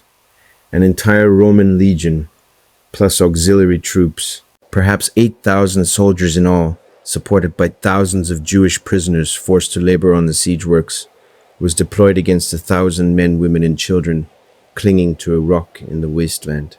Silva established camps around the base of Masada, connected them with a wall of circumvallation to prevent escape, and then set about solving the problem of the cliff. On the western side of the mesa, a natural rock spur jutted out from the slope, reducing the height that needed to be overcome. Silva ordered his engineers to build a ramp against the spur, a massive earthwork that would rise from the desert floor to the summit of Masada, allowing the legions to bring their siege engines to bear against the walls. The ramp took months to build. Thousands of tons of earth and stone were carried and piled against the mountainside by soldiers and slaves working under the merciless desert sun. The Sicarii on the summit watched it rise, day by day, a slow brown tide creeping upward toward their walls, and they knew what it meant. When the ramp was complete, the Romans pushed a siege tower up its slope and began battering the wall. The Sicarii had built a secondary wall behind the first, a double-skinned structure filled with earth that absorbed the impact of the battering ram. The Romans set it on fire. A shift in the wind blew the flames back toward the Roman siege tower, and for a moment it seemed that fate had intervened on behalf of the defenders. But the wind shifted again, and the Sicarii's wall burned, and the way was open. The Romans withdrew for the night, planning to storm the breach at dawn. And on that last night, on the summit of Masada, Eleazar ben Yair gathered his people and spoke to them. We know what he said, or at least what Josephus says he said. And the speech that Josephus puts in Eleazar's mouth is one of the most haunting passages in ancient literature. Eleazar told his people that they had one choice left, the only choice that Roman power could not take from them. They could choose to die free. They could deny the Romans the satisfaction of enslaving their wives, violating their children, and parading them through the streets of Roman chains. They could rob the wolf of its prey. Long ago, Eleazar is reported to have said, "We resolved to serve neither the Romans nor anyone other than God himself. Now the time has come that bids us prove our determination by our deeds. Let our wives die before they are abused, and our children before they have tasted of slavery, and after we have slain them, let us bestow that glorious benefit upon one another mutually, and preserve ourselves in freedom as an excellent funeral monument for us." The people of Masada chose death. 10 men were selected by lot to carry out the killing. Each family gathered together. Husbands embraced their wives. Parents held their children. And the 10 men went from room to room, from family to family, and killed them all, every man, every woman, every child, with the swift mercy of a blade across the throat. Then the 10 killed 9 of their own number, chosen by lot. And the last man, standing alone among nearly 1,000 corpses, set fire to the palace, fell upon his sword, and died. When the Romans breached the walls at dawn, expecting fierce resistance, they found silence, a silence so complete, so absolute, that it unnerved hardened soldiers who had seen every horror that war could offer. They found the bodies, arranged in family groups, the fires still burning, the storerooms deliberately left intact, so that the Romans would know that the defenders had not died of starvation, but of choice. 2 women and 5 children had survived, hidden in a water conduit beneath the fortress. They emerged trembling to tell the story. And the Roman soldiers, according to Josephus, did not exult in their victory. They admired the nobility of the resolution and the immovable contempt of death, which so great a number of them had shown. It is a strange thing, this admiration. The Romans, who had built a ramp in the desert and deployed a legion against 1,000 people, and spent months of labor and treasure to crush a resistance that posed no threat to their empire, found themselves moved by the defiance of those they had come to destroy. It is as if, in the silence of Masada, the wolf caught a glimpse of something it could not devour, a spirit that transcended the categories of victor and vanquished, a flame that burned beyond the reach of Roman swords. Whether the mass suicide at Masada happened exactly as Josephus describes it is a matter of scholarly debate. The archaeological evidence is ambiguous. Some scholars question the numbers, the details, the speeches. But the essential truth of Masada, the truth that has made it a symbol of resistance and sacrifice for 2,000 years, is not dependent on the precise accuracy of Josephus's account. What matters is what Masada represents, the moment when a conquered people chose annihilation over submission, when the human spirit, pushed to its absolute limit, refused to break.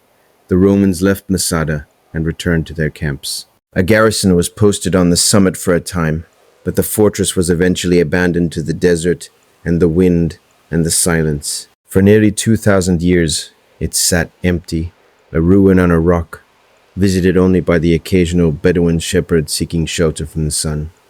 Today, Masada is a national symbol of the State of Israel. Soldiers of the Israeli Defense Forces climb the ancient snake path to the summit to take their oath of service, pledging that Masada shall not fall again. It is a vow made not to the past, but to the future, a defiance that echoes across the centuries, answering the silence of the dead with the voices of the living. But the dead do not hear. The dead of Masada, the dead of Jerusalem, the dead of all the cities that Rome consumed. They lie beyond the reach of vows and symbols and national myths.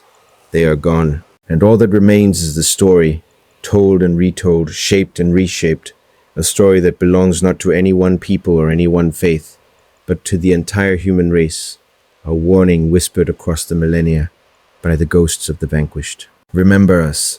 Remember what was done to us. Remember, and do not let it happen again.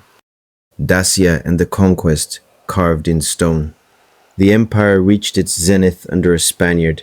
Marcus Ulpius Traianus, whom history calls Trajan, was born in the Roman colony of Italica, near modern Seville, in 53 AD, and he rose through the military ranks to become one of the most successful and most beloved emperors Rome would ever know.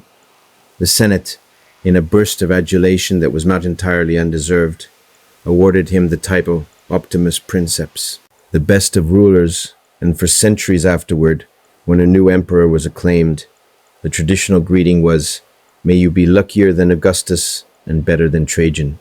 Trajan was a soldier's emperor, a man who felt most alive not in the marble halls of the Palatine, but in the mud and blood of the frontier. And it was on the frontier, in the wild and mountainous land north of the Danube that the Romans called Dacia, that Trajan would fight the wars that defined his reign and provided the most visually spectacular record of Roman conquest that survives to this day.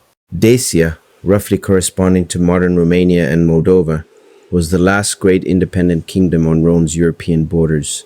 Its people, the Dacians, were a Thracian-speaking warrior culture that had been a thorn in Rome's side for over a century. Under their king Decebalus, a leader of remarkable military and diplomatic skill, the Dacians had inflicted humiliating defeats on Roman armies during the reign of Domitian in the 80s and 90s AD. Defeats so severe that Rome had been forced to pay tribute to Dacia, a reversal of the natural order that rankled in the Roman soul like an unhealed wound. Trajan would heal that wound with fire and sword. The First Dacian War began in 101 AD. Trajan crossed the Danube with an army of approximately 150,000 men, the largest Roman force assembled since the conquest of Gaul. He advanced along the river valleys into the heart of Dacia, fighting a series of engagements against Decebalus's forces in terrain that favored the defenders. The Dacians fought with their characteristic weapon, the falx, a curved two-handed blade that could shear through a Roman helmet and split the skull beneath it, a weapon so fearsome that Trajan ordered his soldiers to reinforce their helmets with cross braces of iron, an adaptation visible in the archaeological record and on the reliefs of the great monument that Trajan would later build to commemorate his victories. The First Dacian War ended in 102 AD with a negotiated peace that stripped Decebalus of much of his territory and military capacity, but left him on his throne. It was a settlement that satisfied neither side, and everyone knew it was temporary. Decebalus used the breathing space to rebuild his forces, forging alliances with neighboring peoples and stockpiling weapons in his mountain fortresses. Trajan, back in Rome, planned the campaign that would finish the job. The Second Dacian War began in 105 AD. This time there would be no negotiated peace. Trajan's army, even larger than before, smashed into Dacia with overwhelming force. The key target was Sarmizechusa Regia, the Dacian capital, a sacred fortress city perched in the Orasti Mountains at an altitude of nearly 4,000 feet. Sarmizegetusa Regia was no ordinary city. It was the spiritual and political heart of the Dacian kingdom, a complex of temples, palaces, and workshops arranged around a series of sacred precincts that reflected the Dacians' sophisticated religious cosmology. The most famous feature was its circular sanctuary, a structure of andesite columns arranged in concentric circles that modern archaeologists believe served as both a temple and a calendar, a monument to the Dacians' understanding of astronomy and the cycles of the heavens. The Romans took Sarmizegetusa Regia in 106 AD, after a siege whose details are poorly recorded but whose outcome was devastation. The city was sacked and burned. Its treasures, including an enormous quantity of gold that Decebalus had hidden in a riverbed by diverting the water, building a vault and then letting the river flow back over it, were seized.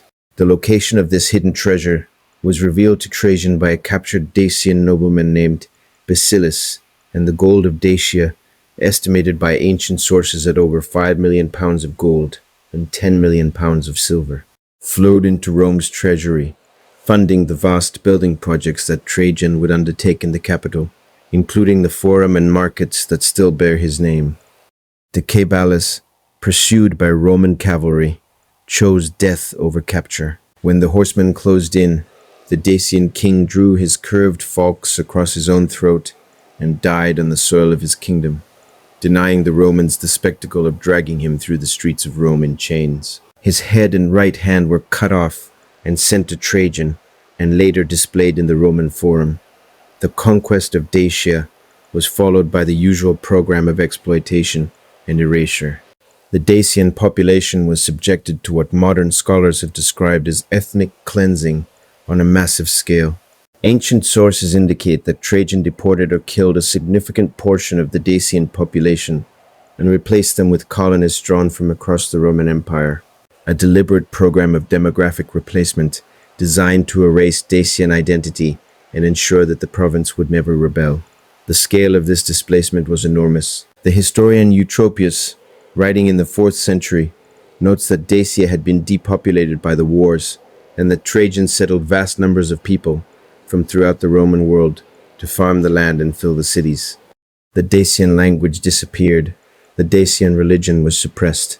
The Dacian culture, with its sophisticated metalwork, its sacred mountain sanctuaries, its astronomical knowledge, its fierce warrior traditions, was obliterated so thoroughly that modern scholars must reconstruct it from archaeological fragments and the hostile accounts of Roman writers who regarded the Dacians as barbarians, unworthy of detailed study. What survives, what makes the Dacian Wars unique among Rome's many conquests, is the monument that Trajan built to commemorate them.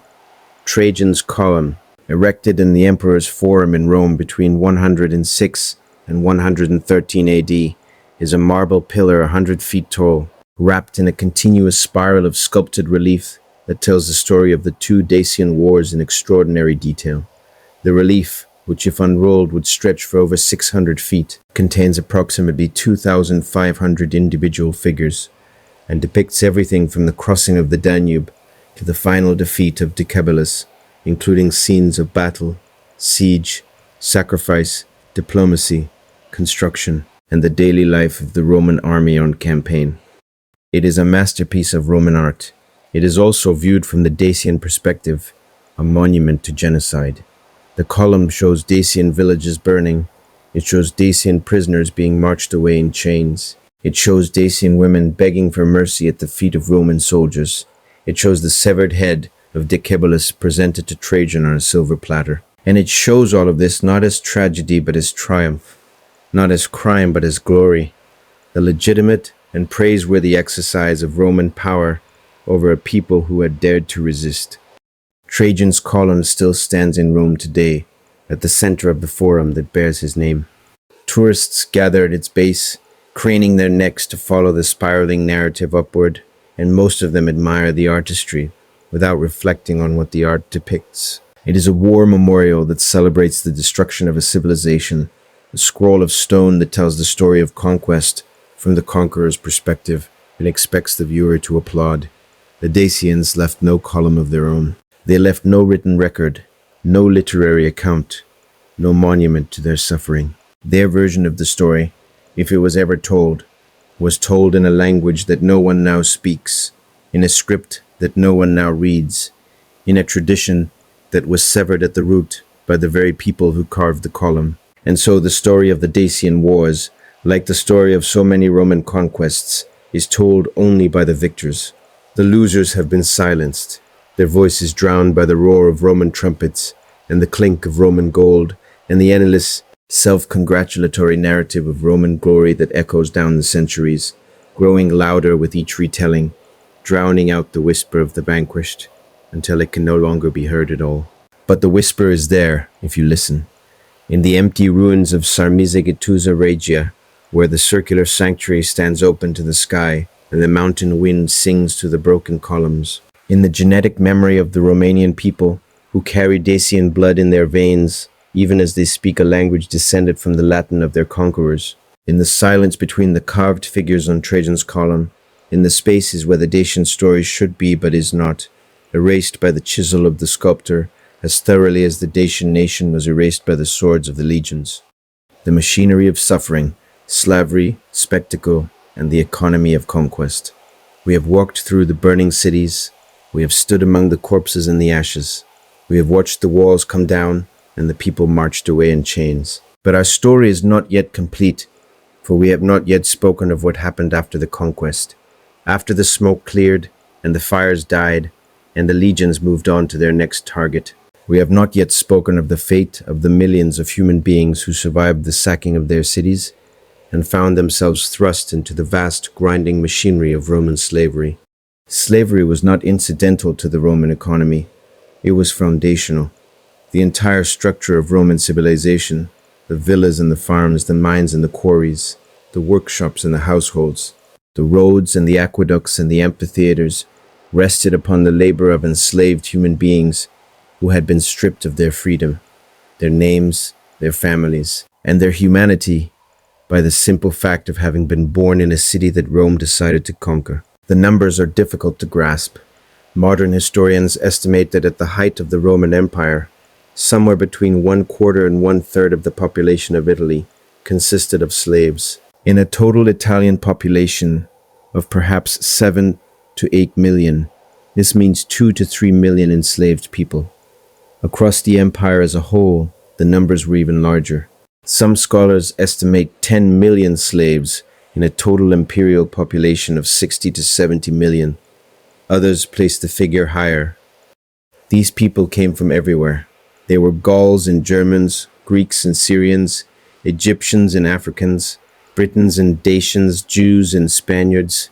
They spoke a babel of languages. They worshipped a pantheon of gods. They had been farmers, merchants, priests, artisans, soldiers, teachers, musicians, poets. They had been free, and now they were things. Roman law was explicit on this point.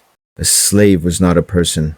A slave was a res, a thing, a piece of property, no different in legal status from a horse or a plow or a sack of grain. The master had absolute power over the slave's body, labor, sexuality, and life. He could work the slave to death. He could beat the slave, brand the slave, chain the slave, torture the slave.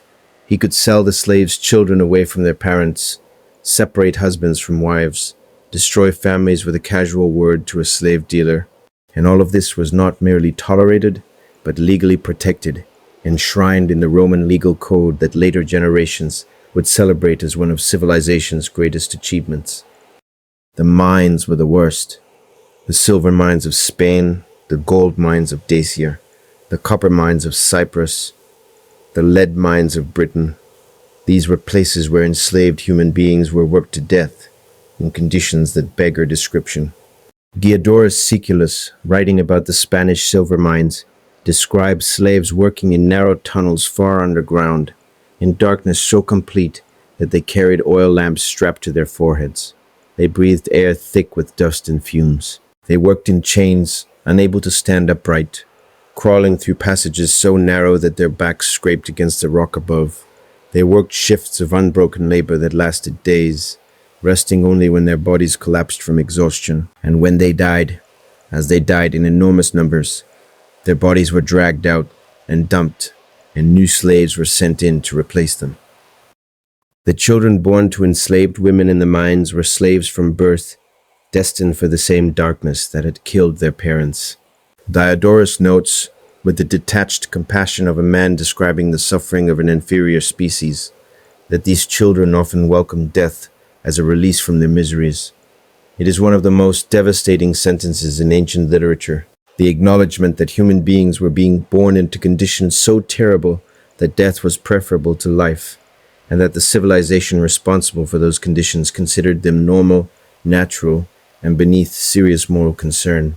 But slavery was not only about labor, it was also about spectacle.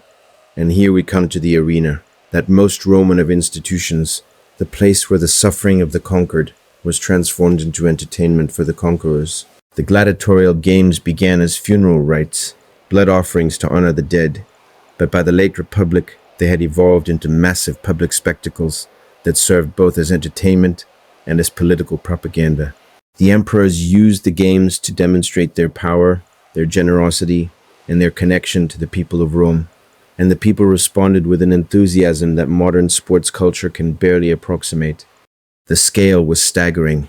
The Colosseum, inaugurated by Titus in 80 AD, could hold 50,000 spectators. The games that marked its opening lasted 100 days, during which, according to Cassius Dio, 9,000 animals were killed and thousands of gladiators fought, many of them to the death. These gladiators were, in large part, prisoners of war and condemned criminals, men who had been enslaved during the conquest of their homelands and were now forced to kill each other for the amusement of the people who had destroyed their worlds.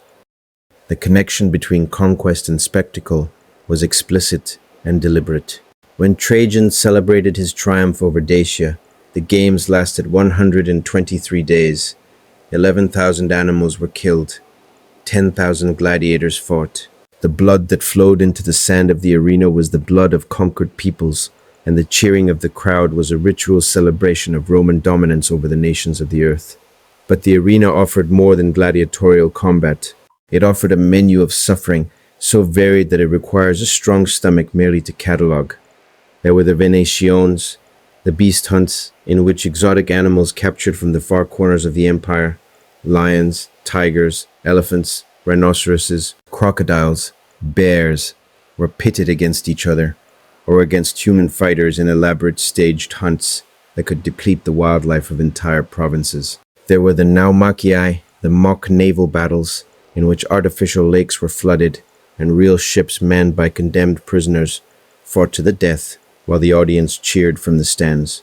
And there were the executions, the lunchtime executions, the damnatio ad bestias, in which condemned criminals and prisoners of war were thrown to wild animals, torn apart by lions and leopards and bears, while 50,000 Romans ate their midday meal and watched. Seneca, one of the few Roman writers who expressed discomfort with the games, describes attending a lunchtime session and being appalled by the casual savagery of the crowd. In the morning they throw men to the lions and the bears, he writes. At noon, they throw them to the spectators. The crowd demands that the killer shall face the man who is to kill him, and they always reserve the latest conqueror for another slaughtering. The games were not a peripheral or exceptional aspect of Roman civilization. They were central to it. They were woven into the fabric of Roman social, political, and religious life so thoroughly that it is impossible to understand Rome without understanding the arena. The games were where Rome displayed its power to itself, where the conquest of the world was reenacted in miniature, where the blood of the vanquished flowed not on distant battlefields, but in the very heart of the capital, witnessed by the emperor and the Senate and the people, a shared ritual of violence that bound the entire society together in a communion of cruelty. And the people who died in the arena, the gladiators and the prisoners and the condemned, they were the final product of the Roman war machine, the last stop on a journey that began with the fall of a distant city and ended with a death on the sand, witnessed by thousands, mourned by no one, forgotten before the body was cold. This was the machinery of suffering that drove the Roman Empire. Conquest produced slaves. Slaves produced wealth. Wealth funded more conquest. And the surplus, the human surplus, the men and women who could not be profitably employed in the mines or the fields or the households of the rich, were fed to the arena, consumed by the insatiable appetite of a civilization that had learned to transform human agony into public entertainment. It was efficient, it was systematic, it was by the standards of its time entirely normal, and it lasted for centuries, long enough to consume millions of human lives, long enough to become so deeply embedded in the culture that even the most thoughtful Roman minds could not imagine a world without it. The wheel turns, Rome's own reckoning, and now the story bends back upon itself like a river that has traveled so far from its source that it has forgotten the mountain from which it sprang.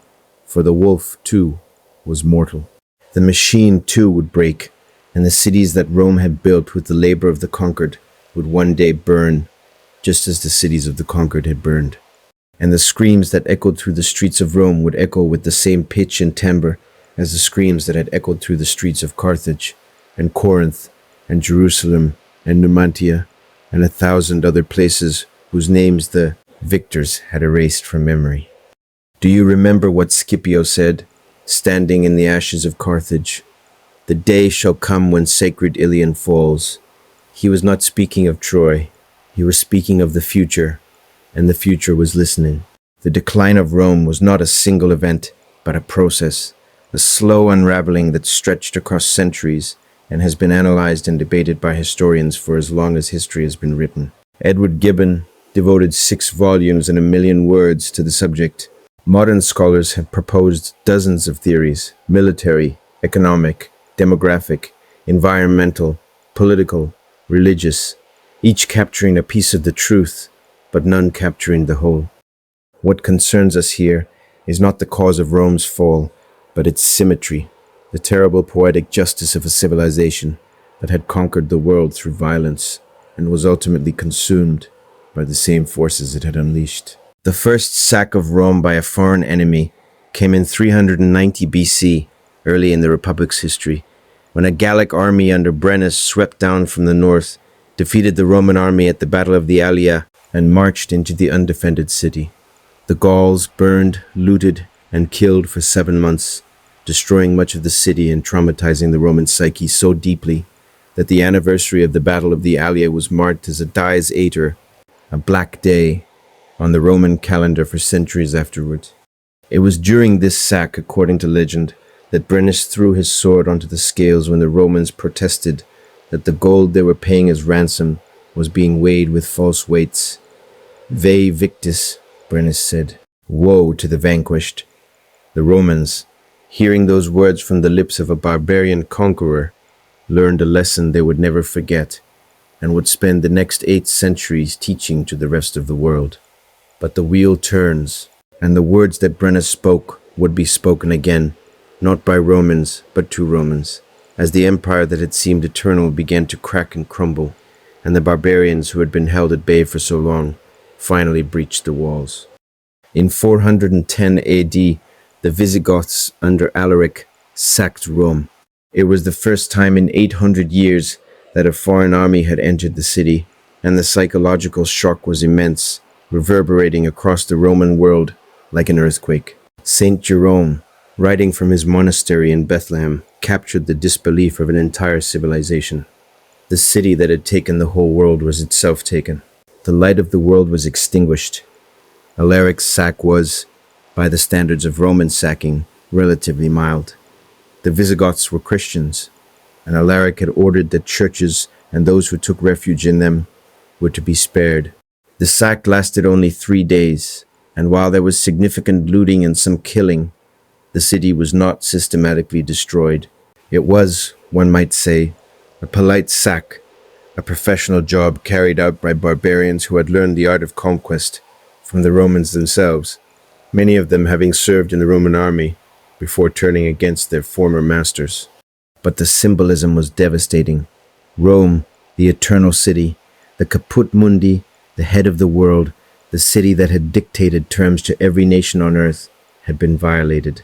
The myth of Roman invincibility, already strained by decades of military disasters on the frontiers, was shattered beyond repair. 45 years later, in 455 AD, the Vandals finished what the Visigoths had begun. Under their king Gaiseric, the Vandals crossed from North Africa, where they had established a kingdom on the very soil where Carthage had once stood, a coincidence so laden with historical irony that it seems almost too perfect to be true, and sacked Rome for 14 days. This time there was no restraint. The Vandals stripped the city of everything portable, including the treasures of the Temple of Jerusalem that Titus had brought to Rome nearly 4 centuries earlier. The golden menorah, the table of showbread, the sacred vessels that had once stood in the Holy of Holies, objects that had survived the destruction of Jerusalem, only to be displayed as trophies in a Roman temple, were carried away by Vandal warriors to Carthage, completing a circle of theft and counter-theft that spanned centuries and continents. Think of it, the menorah that had been crafted by Jewish artisans, that had been lit by Jewish priests in the temple of the God of Israel, that had been seized by Titus's soldiers as they burned Jerusalem, that had been paraded through the streets of Rome in chains of triumph, was now being carried to Carthage, that city of ghosts, that city that Rome had burned, insulted, and cursed by barbarians who had made themselves masters of the ruins. If history has a sense of irony, it was working overtime that day. The final sack of Rome came in 546 AD, when the Ostrogothic king Totila captured the city during the Gothic wars that ravaged Italy in the 6th century. Totila's sack was thorough. He considered demolishing the city entirely, tearing down its walls and reducing it to pastureland, erasing Rome from the map just as Rome had erased Carthage and Corinth and Numantia. He was dissuaded by a letter from Belisarius, the great Byzantine general, who argued that destroying Rome would earn Totila the condemnation of all future ages.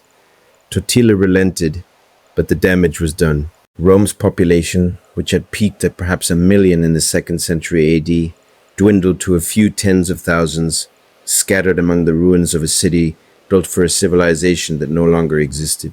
And the people of Rome, those who remained, knew what it was to be conquered. They knew what it was to see their homes looted, their temples desecrated, their families scattered. They knew the taste of ashes and the smell of smoke, and the sound of foreign soldiers laughing in the streets.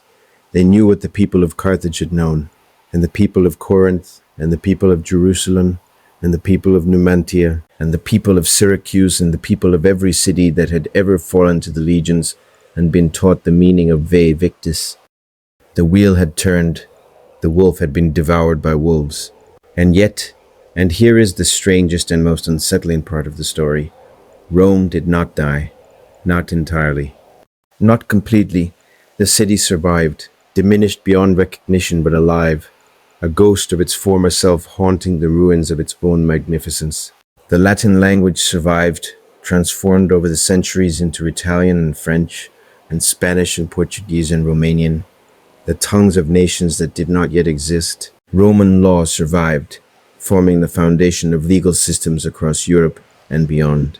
Roman engineering survived, in the aqueducts that still carry water and the roads that still bear traffic, and the concrete that still holds together after 2,000 years. And the memory survived, the memory of what Rome was and what Rome did, both the glory and the horror, the aqueducts and the arenas, the roads and the crucifixions, the law and the slavery, the civilization and the savagery, all of it, tangled together, inseparable, like light and shadow, like the two faces of a coin that cannot be divided. This is the story we have told, the story of what the legions did to conquered cities. It is a story of breathtaking achievement and breathtaking cruelty, of a civilization that built wonders with one hand and destroyed wonders with the other, that gave the world law and roads and literature and also gave it slavery and genocide and the arena. It is a story without heroes, or rather, a story in which the heroes and the villains are the same people, seen from different angles, lit by different lights. The cities are gone. Carthage is a suburb of Tunis. Corinth is a tourist site. Jerusalem has been destroyed and rebuilt so many times that the stones themselves have lost count. Numantia is a field of wildflowers on a Spanish hilltop. Veii is a park where Romans go for Sunday walks. Masada is a museum. Sarmizegetusa is a ruin in the Romanian mountains, where the wind blows through the empty columns, and the ghosts, if there are ghosts, speak a language that no living person understands. But the story endures. It endures because it is not only Rome's story. It is a story of every empire that has ever risen and fallen, every civilization that has believed itself eternal, and discovered too late that eternity is not given to the works of human hands. It is a story of power and its consequences, of conquest and its costs, of the terrible price that is paid always by the people who happen to be standing in the path of the marching feet. And if the story has a moral, it is this, that the things we build with violence will be destroyed by violence, that the empires we raise on the suffering of others will one day suffer in their turn, that the wheel turns, always turns, and that no one, not the mightiest general, not the greatest emperor, not the most disciplined legion, not the most impregnable wall, can stop it from turning. Veii Victis, Brennus said. Woe to the vanquished. But the vanquished have the last word. They always have the last word, because the vanquished become the storytellers, and the storytellers outlast the swords. The pen outlasts the empire, and the whisper of the dead, carried on the wind across the centuries, is louder in the end than all the trumpets of Rome. Listen, can you hear it? The wind is blowing through the ruins. The ghosts are speaking. And if you are very quiet, if you close your eyes and still your breath, and open your heart to the voices of the lost, you can hear them. You can hear them all.